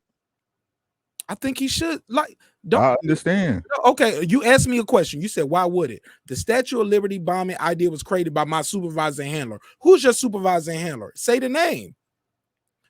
This letter don't supposed to come out to you dead anyway. Say that name too. You said so many other names in this letter. I'm talking about full transparency. I don't think I'm asking for a lot right there. I'm just saying, like, bro, this don't come out. Now, granted, I get it. Some people what might say in the chat or the comment, Marq Nash, what about my family? They might try to come after my family. I get that, but you already put that risk out there when you sent this letter and you sent it to a family member and you said for it to be open and read and released to the public when you're dead. So understood. You like that's that halfway in, halfway out. Understood. But what do you expect from a coward? Speak on that, King. Him writing a letter doesn't forgive what the fuck he did. That's why I finished reading it with motherfucker. Right. Sidebar, that was a beautiful reading, sir. Excellent reading. I was so proud. I was like, that man just jumped right in the water. I was like, he don't read this letter 80 times. This ain't his first time reading it on the Marq Nash show, breaking the beats.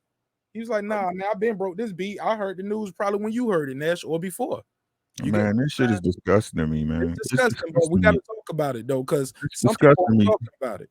These motherfuckers, like I said, I keep trying to tell people, man, men move a certain way. Men move a certain way.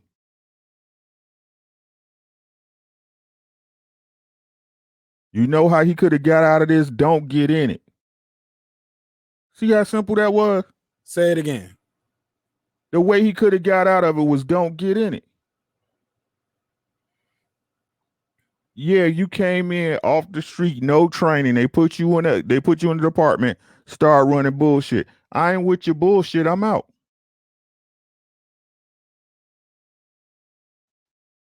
Right? That's right and exact. I mean, right. You want to bring Nipsey Hussle into this real quick? Lean back a little bit so we can see you a little bit. There you go. There you go. Perfect. Go ahead. You want to bring Nipsey Hussle into this?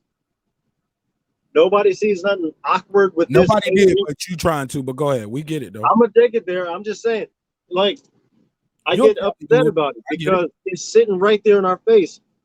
This man is writing on his deathbed a confessional. It has some things that is awkward about it. Our government is known for doing weird shit like this and putting people in these awkward ass positions. I mean, like, you are threatened with losing your livelihood, along with maybe they're threatening a little bit harder than that. And this man is trying to confess on his deathbed. I mean, there's still so much into it. Both ways of thinking are right and exact. This man should have backed out of that, but he didn't. Our government shouldn't have put him in that position in the first place, but they did. It's like take to the streets is an understatement, bro. We need more Malcolm X's. We need like 100 of them. Just saying. And like I said, man, we don't even need 100 Malcolm X's, man. We need men to be men again. That part. The whole fucking problem, bro. The Fred Hampton story, same shit. Man in there trying to get the Black Panthers going in Chicago, bro. Dude that did dirty. You did that dirt to get even caught up in the bullshit. It's no different. Be a man. Take your licks. People ain't ashamed no more, man. They ain't ashamed of being a sellout. They're not ashamed of doing dirt. They're not ashamed anymore. You should be ashamed that you're not being a man and taking responsibility for your actions. And not only that, not only do you want somebody else to suffer for what you did, you want somebody to cover you while somebody else taking the fall for your crime. And how you expect a coward to act? That's what I don't get. How you expect a coward to act? That's why we telling me we got to start raising our sons and our daughters to be upright and upstanding, bro. You moving on at all times. Don't play the game if you're not ready to lose by the rules. You was out there doing whatever you was doing. Take your ass whooping like a man. But like I said, it's crazy how, and look how they program our kids. Look how they program them. They got this rat, Tekashi 6ix9ine. He's a fucking rat. He's a rat. No matter what nobody says, they got this white boy leading black people around him. I think he missed, King. Whatever the fuck he is, right? But they got this dude, a rat, going in and infiltrating a structure. I don't care if they was gangbangers or not. That was their structure. Whatever they did was going to come out on them, right? But they're training our kids to say, oh, this type of shit's okay. It's okay to go in there and infiltrate somebody that's building something and break them down, as long as you get the fame. There's a difference in telling the truth and snitching. Snitching is when you ain't have no business doing that in the first place. You should be taking responsibility for what you did, but you want to get something out of it. I want to get famous out of it. I want to get out of trouble. Oh, well, I got a parking ticket, so I'm going to go tell about everybody and their mama. People ain't got nothing to do with what I'm talking about. Why didn't you tell up front before you got in trouble and now it benefits you? Before it slides money in your pocket. Let's pass the mic. If you thought it was so okay to tell, you didn't think it was okay to tell. Hey, my G. You a sorry individual. And you wanted a quick way out. Yo. Can you hear me? I don't know if you could hear me or not. I ain't want to mute your mic. I just turned mine up. My G, at the end of the day, that dude is a different type of level individual. And that's something that it'll never come to mind. But telling is never cool. If you're doing a crime, you did the crime. Exactly, bro. Be honorable. Take your shit like a man. Right, yeah, because if everything went cool, it would have went cool. Shit went bad, you got to take the good with the bad. Like, this motherfucker was in court bringing up people who ain't got shit to do with his case. That's my point. No, I'm just saying, like, no. At that point, you talking about that's before this. Like, we don't went through the interrogation, the lockup. This is actual, I'm on the stand type shit. Yeah, because they took it to trial. They was like, nah, he gonna have to go through this. Because they took the bet too that he's not gonna take the fucking stand, nigga. And it was people in the courtroom with their phones recording the audio of him even saying, yeah, and Jim Jones and Cardi B, and like, these motherfuckers ain't even on trial. So that's a whole different level. You know what I'm saying? So, man. But I'm trying to, I want to kind of phone it back home to this issue right here, because that dude is different. This letter right here and this story right here, you guys believe the letter's 100% legit. I just want to do a quick survey. Got 4 people up here, so that'll be 50%, 25%, 75. That's what we're saying. So I just want to I'm trying to do a quick survey, because this will be the first time I'm talking about it. 100, bro. You with it? Hold on, real quick. Sir, saying you believe this letter is 100% authentic? I think it is. That's why he wouldn't tell the truth. That's it. And I'm gonna do the clip of this. Neo, you believe this letter is 100% legit too? I'm gonna have to lean towards yes. Okay. All right. Then let's pass it around real quick. Ricky Williams, Sir Senior, and then Neo. Go ahead. And I'm gonna go in order of how good your video looked. That's why I did that. I'm sorry. Go to Ricky. Thank you, bro. I appreciate it. And I say you great. Ricky Williams is just a Neo is over there. He's just a shadow over there. He looked like he gonna do that tarot card reading for real for y'all boy. That's why we're gonna wrap this one up. Right after this, I just want y'all to give me y'all closing remarks on this one, because man, I love y'all dudes and I love talking to y'all, man. And I could talk to y'all forever, but I definitely got to end the show at some point. Gotta go to bed. I ain't gotta go to bed. I just want to end it live, so I can really. I'm talking about me. Oh yeah. I get that too. But I love to do the post game shows, and I do those, and I record those, and we put those out in little clips. So I love the post game because those be the best shows sometimes. But go ahead, Ricky. Your final thoughts on this? You said 100%. When I asked you about this person, they couldn't name other co-conspirators. He just said me and the NYPD. I thought that's some bullshit. That's some cap. Like, nigga, who's your handler? Who's your supervisor? Who name other people in the unit with you? You get what I'm saying? Like, yeah, man, that's that. See, but this is what I talk about when I tell even you if about, you don't know your real handler name. Like, I don't even know if he was my supervisor, but my handler. Like, they just threw me out there, and it was just a guy. He was the guy, like the black guy was. Like that black guy in that movie ended up being his handler. But you ain't know nothing about him. But he gave you enough to know, like, I know who you are.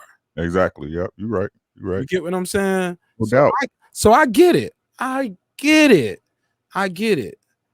Yeah, bro. I mean, and this is what I talk about. But it was that first guy, though. Like, you got to say something. Yeah. But go ahead. Yeah. And this is what I talk about, that, the herd mentality within systems. You know what I'm saying?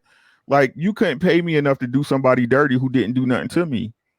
Right. But what happens is those people getting up in that system, that pressure around them, whether it's the bag or, the peer pressure from around, that's just what it is. But as far as agreeing with the letter, yes, because this is what cowards do. They wait until there's no way that they can be held accountable to drop the draws. This is what they do.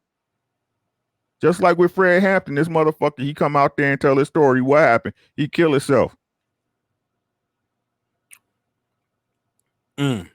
Right?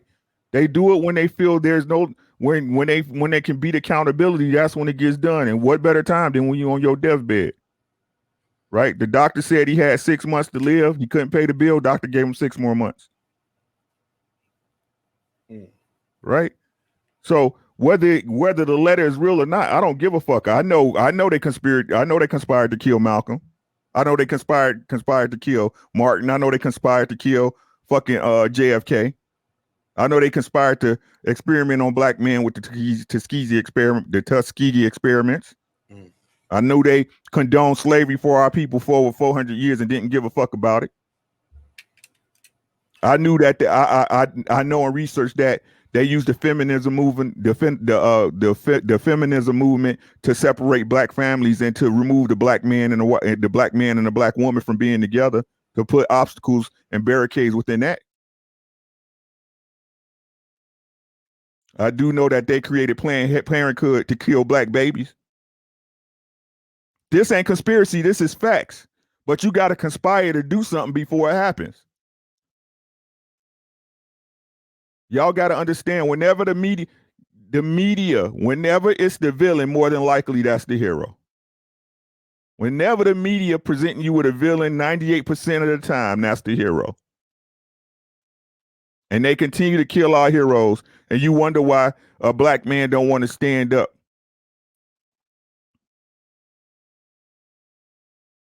What's the point of dying when niggas ain't gonna change anyway? Y'all still want to be in the club in the bottle section wearing ugly ass Balenciaga shoes and skinny pants and turning up to this crazy ass rap music, all the while we losing our sons and daughters to idiocy and miseducation. Whereas farther in time we go, the farther we go, the more sons and daughters we lose, the more families that become deteriorated. But you okay, though.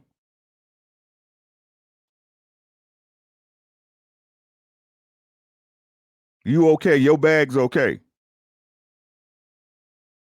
Stop listening to the mainstream. Read.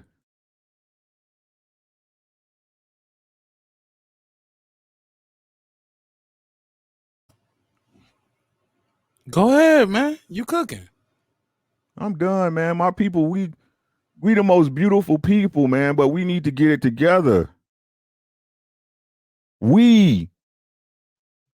The 80s is gone. The years of I should be in nobody's memory. I doesn't exist. We are all part of a collective. And no matter what y'all keep believing, we all need each other.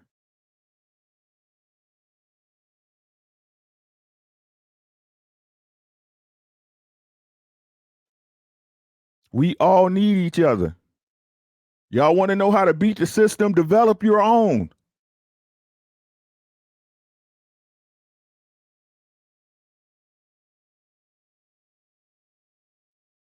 Shout out to Malcolm X family, man. It's a damn shame that they killed this man, then put him to rest. And still, they keep getting darts about what they did to this man. Decades later. How would that make you feel that your daddy just can't rest? Just when you thought the story was done, they come, okay, we got him this way too.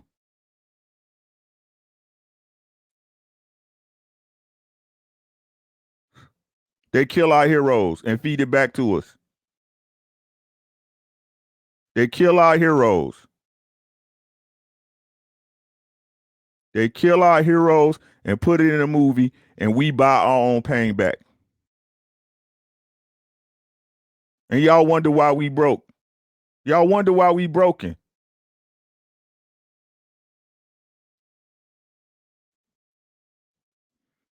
I digress.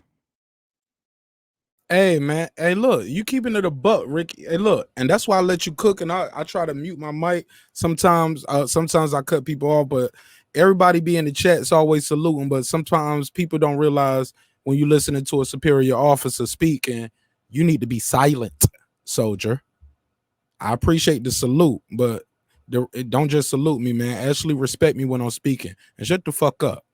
You get what I'm saying? So, man, that was a dope soliloquy, in the words of Stephen A. Smith. I got my Stephen A. Smith big word list pulled up. But that was so dope. I thought that was so real, and I just didn't want to interrupt you. Sometimes you touch on certain points, and I just think it need to be echoed, and I respect you for what you do, and I respect you for what you bring to the show. Sir Senior, give me your final words on this letter from Malcolm X, your final thoughts on everything that we went over tonight as well. My brother, Sir Senior, can you hear me? If so, your mic is muted. Yeah, it comes down to the same thing all the way around. You got to be who you say you are. Do what you say you're going to do. Be who you say you're going to be. Stop looking for the easy way out.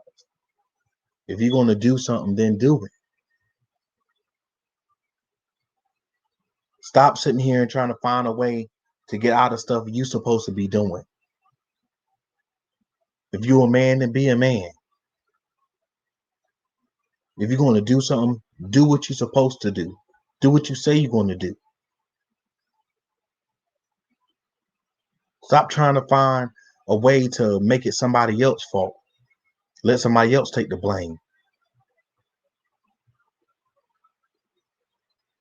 If you want to fight, then get in the ring and fight. Train. If you want to be about your business and you want to be man enough to apologize and so-called tell the truth, then apologize and tell the truth when it matters to that person's face. If that person's gone, then to that family's face.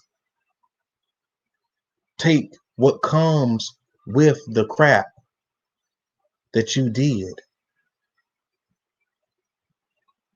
Stop playing games. Well, I'm going to blame it on everybody else while I do stupid stuff. Well, I'm going to write a deathbed letter and God bless me to stay alive longer, but I'm going to just hold on to the letter and not let nobody know anything. I ain't going to tell nobody names. My next door neighbor ain't. Now you got to find out who their next door neighbor is. You dead. Why you worried about it? You took the coward's way out and waited till you died. Not once, but twice. You could have easily went back and got that letter.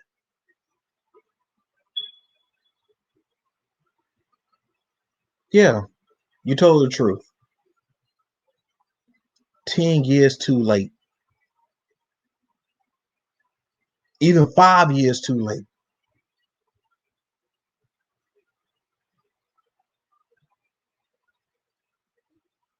What we do echoes in the next life. What we do in this life echoes in the next. What we do today affects us and everybody else tomorrow.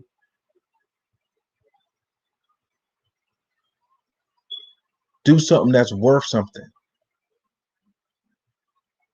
when it's still viable.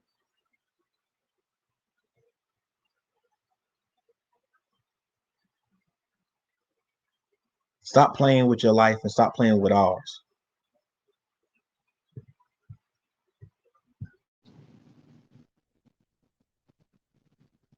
Oh damn, that's how you closed it out?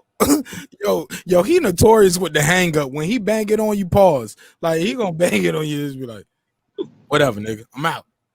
Like he literally look, I gotta get that drop the mic thing because he literally I need to drop the mic shit for Ricky and Sir Senior. Cause you guys, man, when you be like, I digress. Sir Senior just be like, I'm out here just trying to get money to take care of my kids. I'd be like, okay, I didn't even know it was coming. I wasn't even ready. I was like, man, I was about to put in the private chat. Look, I gotta go pee real quick, keep cooking. Man, he was like, hard work. You know what happens after that? You get a burger, Adrien Broner style.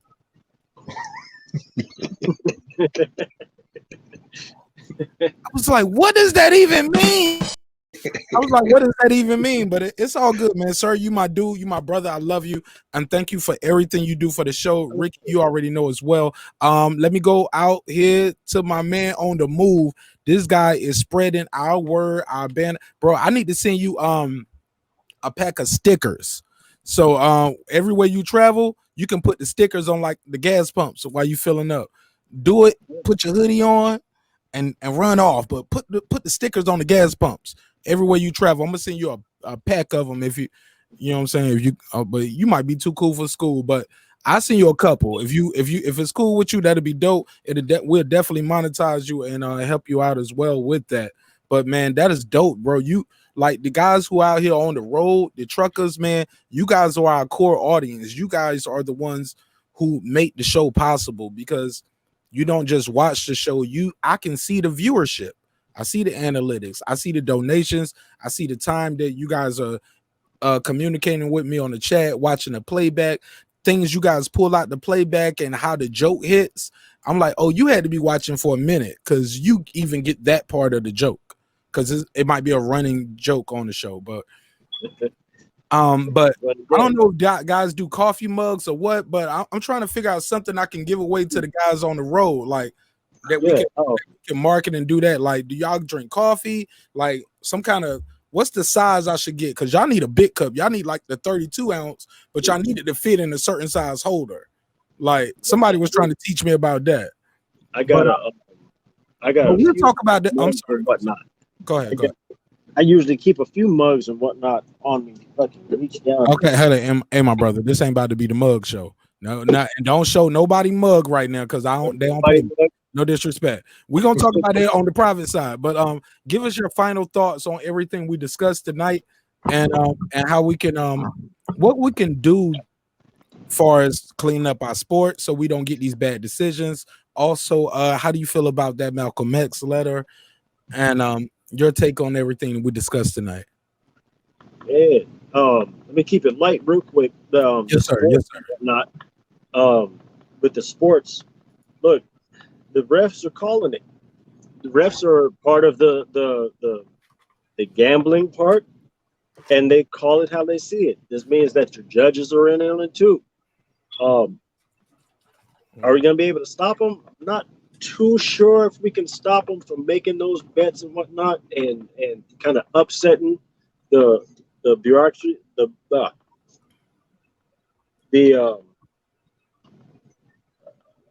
honor of being in these sports. Not sure how that's going to work out. I would hope that we can hold these folks accountable for their actions. Right? I mean, clearly they're taking a cut. It is what it is. Now, trying to focus in on this Malcolm thing, man, this letter. It feels. I'm gonna take it from a different approach altogether. This letter feels like a thermometer in the butt. Yeah. Pause. Oh the my movement God. is Like why movement is you know dead. that's the second time you did that. You brought up the butt itching ass, the mom in the butt. Like bro, get off the road, go home, spend some time with the family. Okay. Too much time on the road is not good for you, man. No, it's not. It's not healthy. It's not a Come on. healthy thing. I'm sure you got something good for story time, cause I know you don't see them lot lizards. No, my You know- daddy always told me No, that you ain't mess with them, if but you I'm pay just saying, for it, you're gonna pay for it. No, I'm just saying, but you know about you seen them lurking though. Those Of lot course. lizards.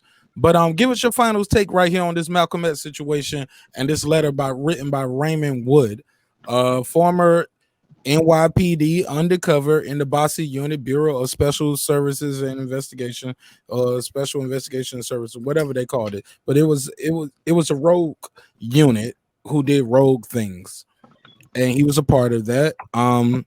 Wrote this letter on January 25th, 2011. I mean, he saw a black president and everything. He lived through both terms. You get what I'm saying? He could have. So, like, you could have did more to do the right thing. Right. I'm just looking at it. Like I said, I'm looking at it from a different approach. I can't help but to look at it like something different, like it's a poke or something like that. Like they're trying to see if the movement is still alive. When Trump was in office, we were turned the hell up. We were getting stuff done. We were in the streets turning stuff up, and they were responding to it. And then conveniently, we get Biden in office. I don't even see how that's a good thing. But we get him in office, and it's supposed to keep us pacified. We were on the verge of really like being in a full-on outrage. And then all of a sudden now we don't have that same energy anymore. This letter coming out on Black History Month is like a poke to see if the movement is still alive. If we still have that same energy. Are we still trying to seek justice with that same passion and desire that we did when this Cheeto Minotaur was running office? That's how I see it. I don't care what he said in like the letter per se. I see it as a way for the CIA, FBI, our government, whatever you want to call it, is using that as a tool, like a prod, like something to poke at us to see if we're still kicking. I get you. You know what I mean? So like that's what makes it upsetting to me. All right, final question. Birthday or death, like his day that he should be honored. I get it. Right. Go ahead. I'm sorry, I didn't mean to cut you off. Go ahead. No, it's all good. I mean, because I get on a tangent. No, that's cool, bro. And we can do that. We can do. Look, I would love to do a one-on-one with you one day, and we can chop it up. You know what I'm saying? And we can or we can do another one. But I definitely want to get your final take on this. Do you feel like the investigation should be reopened, and tax dollars should be going towards paying for another investigation? Because nothing new is about to. Okay, somebody else gonna go to jail, maybe, possibly, or not, because so many people are dead. But I don't think we are, as citizens, are gonna discover something new that we didn't know before. Right. I don't think like the government was involved. I'm sorry. Go ahead. I don't think we should. I don't know if you cut me off, I'll cut you off right then. I don't think we should waste any more tax dollars on investigating this, like, lean back a little bit and lean back a little bit. It defeats the point I had the camera on if you're gonna be the shadow man. There you go, man. Let them see you. There you go, brother. Yeah, we can see you right there. There you go. But if you want to be mysterious, that's cool too, because you was like dark wing man, like, boy, man, like, yeah, super mysterious, and that's cool too. You know what I'm saying? But go ahead, my brother. Like, yeah, I live in the shadow most of the time, so you know, I can respect it. Man, I appreciate. I appreciate the effort. Just look, I get primetime real estate to guys who don't put an avatar. If you got an avatar up, no disrespect to you, like, I can't talk to no avatars, my G. I like to talk to real people. Let me break this down real quick. Man, we ain't got to do all of that, but go ahead. Yeah, that motherfucker about to. Let me play the D'Angelo. How does it feel for the ladies? All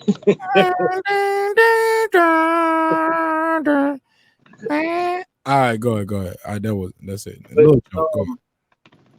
Yeah, I mean, even if it was mostly this conspiracy theory led Black Lives Matter, Black folks were in the street upset and getting stuff done. Cool, right? Now all of a sudden things are kind of shifting, and Black leadership is telling us to calm down. We're going to get our due time. Well, it ain't happened. We should still be in the streets turning up. Not in a sense that we should be violent unless we're provoked. But having this letter come out, the timing is stupid. They could have picked any other time to come out with this. It's 10 years. They could have said this throughout any of the 4 years that Trump was in office. They could have said this anytime that Barack Obama was in office, but they chose now to divulge this information. That don't seem suspect to nobody. That seems really suspect to me, that now, you know, that we're supposed to be honoring Malcolm X and they want to bring out this letter. That sounds like they're trying to stoke a fire or provoke us in some sort of way. I feel provoked. I feel like my intelligence has been poked with a stick. You know, you're poking the bear here to try to see if the bear's going to growl or not. Don't do that. I feel like my mother right now. I don't know why. My mother be turned up sometimes like that. Hey, man, it's all good, man. We were just trying to get your final thoughts on that. Should they? So you think they shouldn't reopen investigation? No, like, I think you think they should. I think Black people should be pissed off. No, not Black people. No. That's not the question. I'm sorry. Okay. No disrespect, my brother. Like, the question on hand is, do you think the investigation should be reopened or not? That's the final. Like, I didn't, and that's not fair because I didn't ask Ricky, I didn't ask Sir Senior that, but you know what I'm saying? It is what it is, man. It's a live show. You know, sometimes I have the questions written down. That's for the relationship show. But sometimes the weekend recap is always going to be the longest show, and the Friday show is always the longest show. You get what I'm saying? Because it's the weekend. And people are like, hey, man, I'm here tonight. Shoot, I got some songs too, Marq Nash. I'm like, you do music? But like, yeah, I know boxing and I got a cousin or I got a friend or shoot, I used to make beats back in the day. I'm like, let's rap over your beat right now, bro. Shoot, let's do a live freestyle. You always got some bars ready, but I got a homeboy that's been putting out music. please. My I'm wife sorry. likes I'm, this so- I'm music. sorry. I'm sorry. Sir. I was just trying to do a segue. Please bear with me. Mute your mic, please. The last question I want to ask Ricky Williams, and after this question, I'm gonna let him go because he got things to do. You can chop it up with me offline, but I gotta let this man go because his time is so valuable, and I can't afford to pay him. But I will make a nice Cash App donation tonight just because he provides so great content to the show, and I definitely want to promote his show. I don't know why I'm missing his lives, but I'm gonna subscribe to him from all my regular accounts, my shadow account, my homies, and everybody else. I'm gonna tell them to subscribe to him. I'm like, just don't you ain't gotta like him. Just don't click the notification, but at least subscribe. Give him a chance for me because the kid is amazing. He's everything he said he was. He's so dope, and you know you got the right Ricky Williams when you see this logo. So I'm gonna let King Ricky himself give us his last take on this part. Should we reopen the case? Because the family is demanding it. I think it's a waste of tax dollars. We already know this. I think I like the family. Maybe the family might gain monetary success, but me, you, and the world know unless we can name individuals or if we name in a government. Because I think the government has already settled with them. Like this ain't new news. I'm not surprised. Some people ain't gonna like my take on this, Ricky, but it is what it is. I'm not surprised to hear the government was and the FBI and the NYPD was involved in killing Malcolm X. I know I downplayed Sir and everybody's opinion about the camera being there. Like, of course the camera's there. Because the people who make the camera pay the government, and the government has agents everywhere. Because not only are these people who they are, they celebrities too. But they're celebrities in a positive way. They had paparazzi before we knew what paparazzi was. You dig, my brother? Like these people were black celebrities in the 50s and 60s, and they didn't make no beats. They ain't sing no songs. They wasn't get up there in your movie being goofy, falling and making you laugh. No, they was up there saying power to the people. The government is crazy. Why are we fighting wars in Vietnam? Oh, the chickens are coming home to roost. That's the Kennedy getting killed. He was exiled from his religion. Let's not forget that. The leaders and they turned his back on him, and then he died. Are you kidding me, bro? With that, I digress. So I guess I gave y'all my final thoughts right then about all this shit with the boxing and all of this. That's how it all tie up. The boxing, the shit going on in Texas, the shit that with this bullshit ass letter. Cause I think this letter's some motherfucking bullshit. I don't respect this letter, and I don't respect the release of the letter. When we get to my supervisor, my handler, who's your boss? Did you add pay stubs to this, Mr. Undercover Agent? What do you have? Like, where's the documents? Like, it should be more. It should not just be this letter. It should be a packet of info, and I hope it is. But when that envelope, I'm seeing that envelope in a plastic bag, that shit ain't doing too much for me right there. I believe it's true. I believe it's 100% true. I just don't like the presentation. I love State, but in the words of another fallen hero that they took from us, when everybody was doing drugs, he said, man, I can give you a steak. I can give you a porterhouse steak. Put the onions, bell pepper, gravy, and everything. But if I give it to you on the garbage lid, you don't want it. Because it's the presentation. And there's some sloppy ass presentation for it to be 10 years old. So whether you had 6 months, 6 weeks, 6 years, man, you had 10 years to go back and clean this up and make it right. Make it right for the people, because it's been mad documentaries come out, man. You got Netflix in the last 10 years. And you seen the Stephen Avery, so all these, man, power corrupts and absolute power corrupts absolutely. Okay, so You know what you dealing with. You dealing with the FBI and the NYPD. You ain't say no names. You got no documents. You got nothing. You got nothing. I thought it was weak. I'm disappointed. I'm not gonna say he's an admirable man, and this is a valiant effort. I'm with you, Ricky, and I'm so glad you said it first, so I can just echo Ricky Williams. Man, he gonna blend in with the football player and everybody. Man, he got a simple name.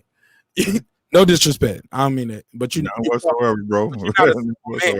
But you're not a simple man. Absolutely not. But my G. But man, you said it first and you said it best. This some bullshit. Straight up and down. This some weak sauce, nigga. Get the fuck out of here, man. Straight up and down. Fuck you and that nigga that held that letter that long. Like I said, man, it don't make no difference. Disrespect. No disrespect, yo. That, like I said, man, they just, to me, it's like putting salt on the wound on the families. I ain't even think of it that way though. I'm gonna be honest. I never even thought of it that way. Because we're selfish as people. We just know the icon. He's just the picture on my poster. You get what I'm saying? He's the man on the poster holding a gun. Like I said, man, you get what I'm saying? And I don't mean in no disrespectful way, but come on, man. That's somebody's daddy, granddaddy, granduncle, cousin, uncle. And he was everything that he said he was, and they killed him in a room full of his people. Think about it. Like I tell y'all all the time, think. Don't react. I mean, everybody gonna have an initial reaction. We human, but think. Think. Should they reopen the case? Why not? If it was you, they would. If it was you, and ain't we all just men and women? Ain't that's all we are? Didn't we all come out? Ricky, who's the supervisor?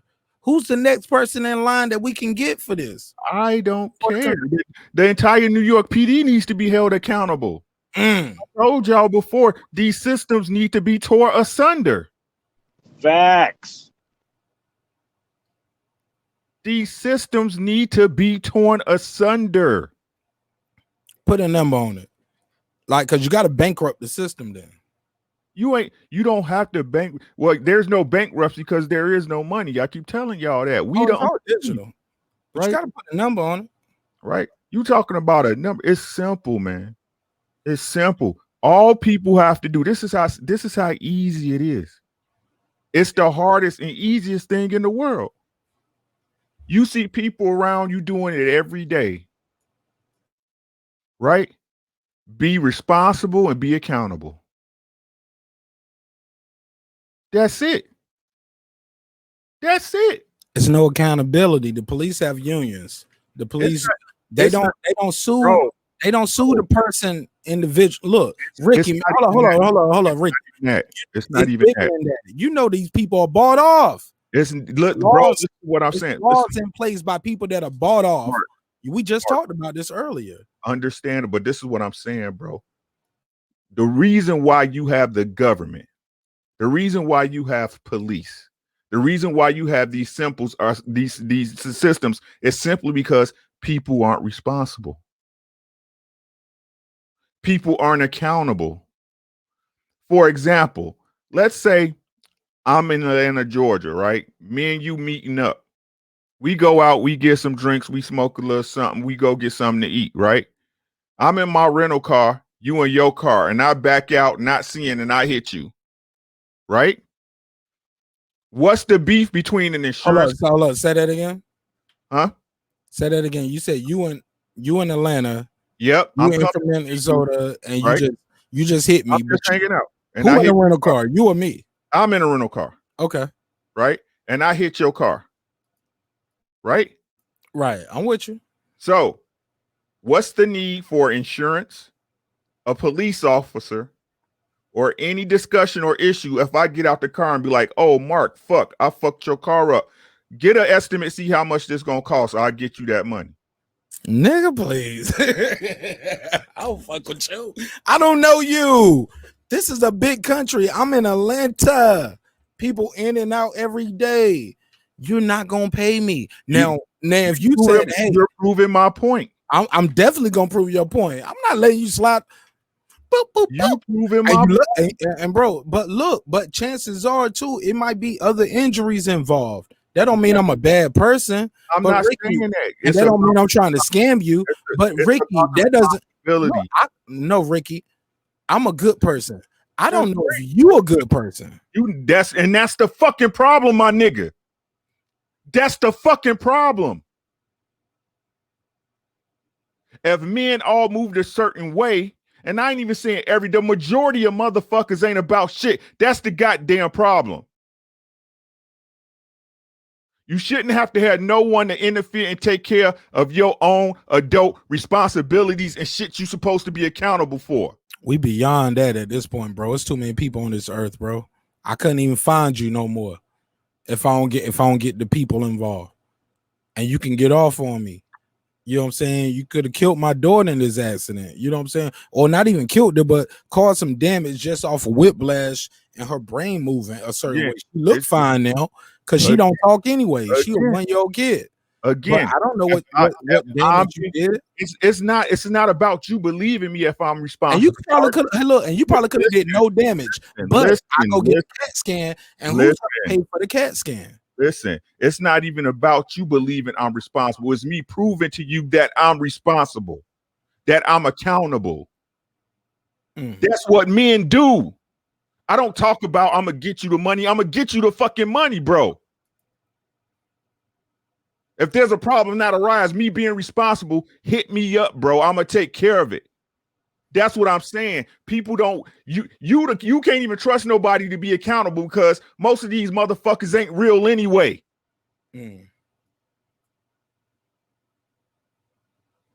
That's the whole part. The whole part with this motherfucking cop and old boy that sit up there and watch the Black Panther geek is some pussy that don't handle their motherfucking business. No matter what the fuck it is, we need to learn to be men again and move as men. And women need to learn to be feminine and learn to move as fucking women, bro. Because then everybody knows they role. Honor amongst men. Ham, fuck what Kanye say. HAM is honor amongst men.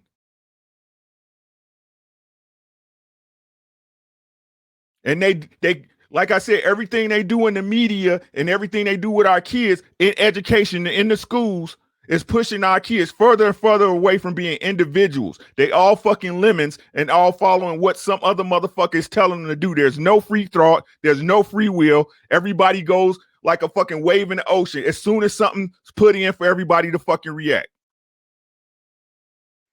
Be a fucking man at all times. Be a woman at all times. This is what I teach my kids and my daughter. Be a fucking female at all times. You ain't got to come out of the pot with no nigga because as long as you stay in your place, your brothers or your daddy will handle that. Men handle men shit. Females handle female shit. But like I said, men nowadays so emotional and unlogical and untrustworthy, you can't believe what the fuck they say anyway. You need to learn to be responsible for yourself and your family. Take care of yourself, take care of your family. I guarantee you everything else will take care of its motherfucking self. I'm willing to bet you 1,000 on that. You control your universe. You not the system. You not part of the system, Mark. You just in it. Say that again. Say it again. You're not part of the system. You just in it.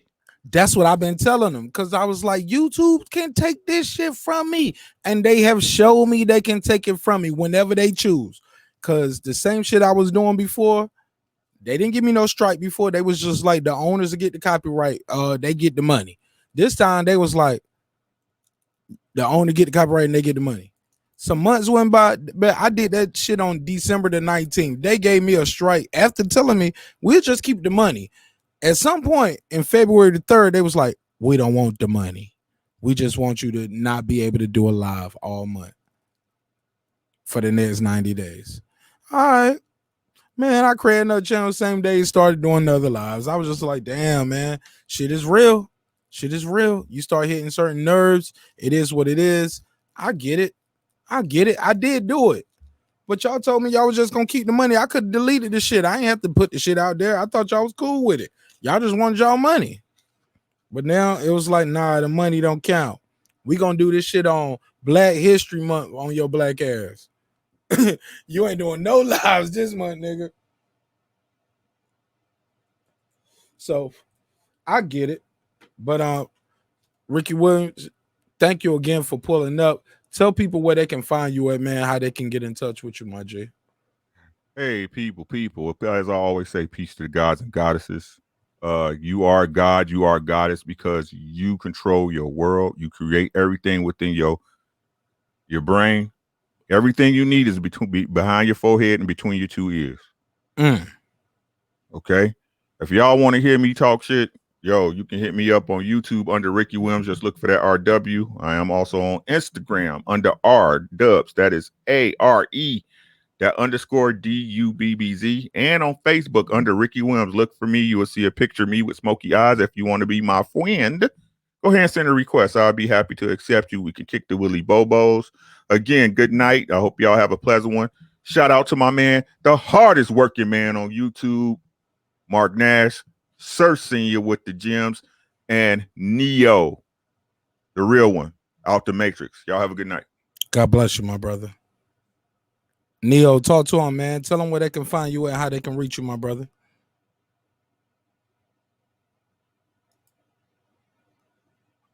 You on mute, Neo. Bam, let's start that over again. It's a live show, baby. It's a live show. It's all good. Go turn your phone the other way. Fill up the screen, man. Get them in full HD. You up there looking like you in 140p or 240p. There you go. Give them that full HD. It's a live show, baby. It's all love. Word. Talk to him. For tourists, check out my playlist. See what I like driving to. See how I'm re-educating myself. The TED Talks that I like listening to. What's my playlist?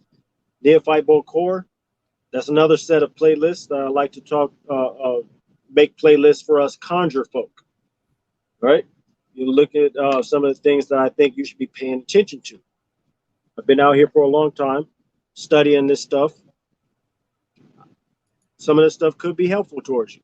Neophyte Core tourist, Neophyte Core. Look at some of the playlists. Hashtag the corner. That's one of them you can start with. They can. It's spelled like how you see it on the screen right now, right? Yes, sir. All right, man. Thanks for pulling up, man. I hope to see you on Wednesday. Like I said, it's my birthday week. I think I'm gonna do a pop-up live a couple times throughout the day tomorrow. I don't know. I'm gonna see how I feel, man. They're gonna be short though. It's just gonna be a couple minutes. Might just do a couple pop-up lives all week long for the birthday, and I'll probably try to keep them short so I can upload them on the main channel and just drop a couple little things because I didn't get into everything I want to talk about today because I definitely want to talk about a lot of different things that I saw over the weekend and I still didn't get it in. But it's all good. But we got to end it at some point. Like I don't want to do no more. I don't want to do no more 8 and 9 hour lives ever in my life. Sir Senior, take us home, my G. As always, salute you, Mark. Salute to everybody who came in the channel tonight, came in the panel. Everybody watching on the playback. Find me at Cooking with Sir Senior. I'm always cooking something if it's home cooking or just food for thought. Get me at Sir_Senior on IG.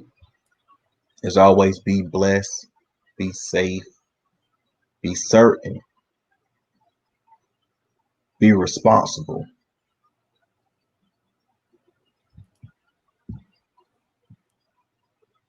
Yeah. Y'all see it at the bottom. Subscribe at Sir. Hey, look, does your YouTube still say that right there? CERSR00? Yeah, it's changed it. Cooking with Sir Senior now. So you changed it.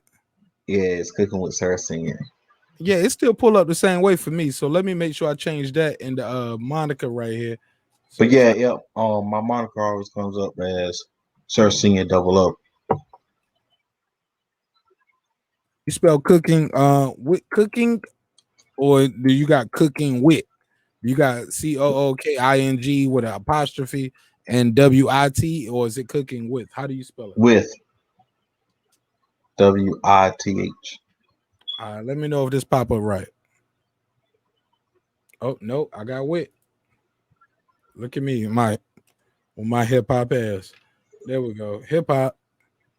There you go. There we go. Make sure we do it right for my homie, man. The homie, the one and only. Thank you so much for pulling up. Sir, hang out with me for one quick second. Let's run this outro. As always, you know my guest gonna get the final word. And I appreciate you guys tuning in, man, tuning up.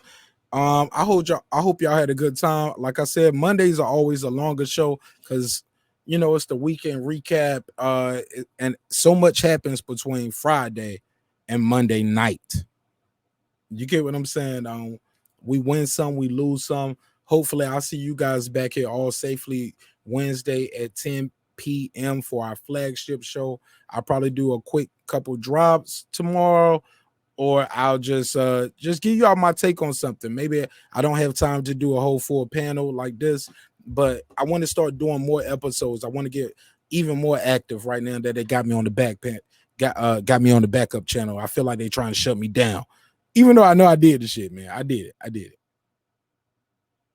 it. Okay. But as always, man, thank y'all for tuning in, man. It's been another great episode of Breaking Beats with your boy Marq Nash. Remember, we always break down the business, the entertainment, art, technology, sports, and anything I could squeeze into those letters. You can email me your songs, your videos, your music, but make sure you send me an email saying I have your permission to play the record on the show. If not, I'm going to have a Marq Nash backup channel page part 2. With that said, man, I'll see y'all on Wednesday. Or maybe see you tomorrow. Who knows? Depending on how I feel. Like, it's my birthday week, but definitely hit that Cash App. Y'all want to support your boy. It'll do a lot to help support the channel and make sure we stay independent and drop y'all these kind of shows where we can have guys like Sir Senior, Ricky Williams, Neo Bakar come up here and speak freely and get their thoughts and their bars off. Man, I love y'all, man. Like I said, you guys are the best part of the show. I can be just some random dude up here talking to myself all day. But when I can talk to guys that I agree with, disagree with, hey, I like your point there. I don't like your point there. But we can find common ground and we can use both our platforms or all of our platforms, all, you know what I'm saying? It's a network. Let's get together and find a way to agree to disagree, but more importantly, build unity. And remember, dreams require sleep, goals require effort. You can get that hoodie at marqnash.com. Holla at y'all. I'm gonna holla at y'all tomorrow.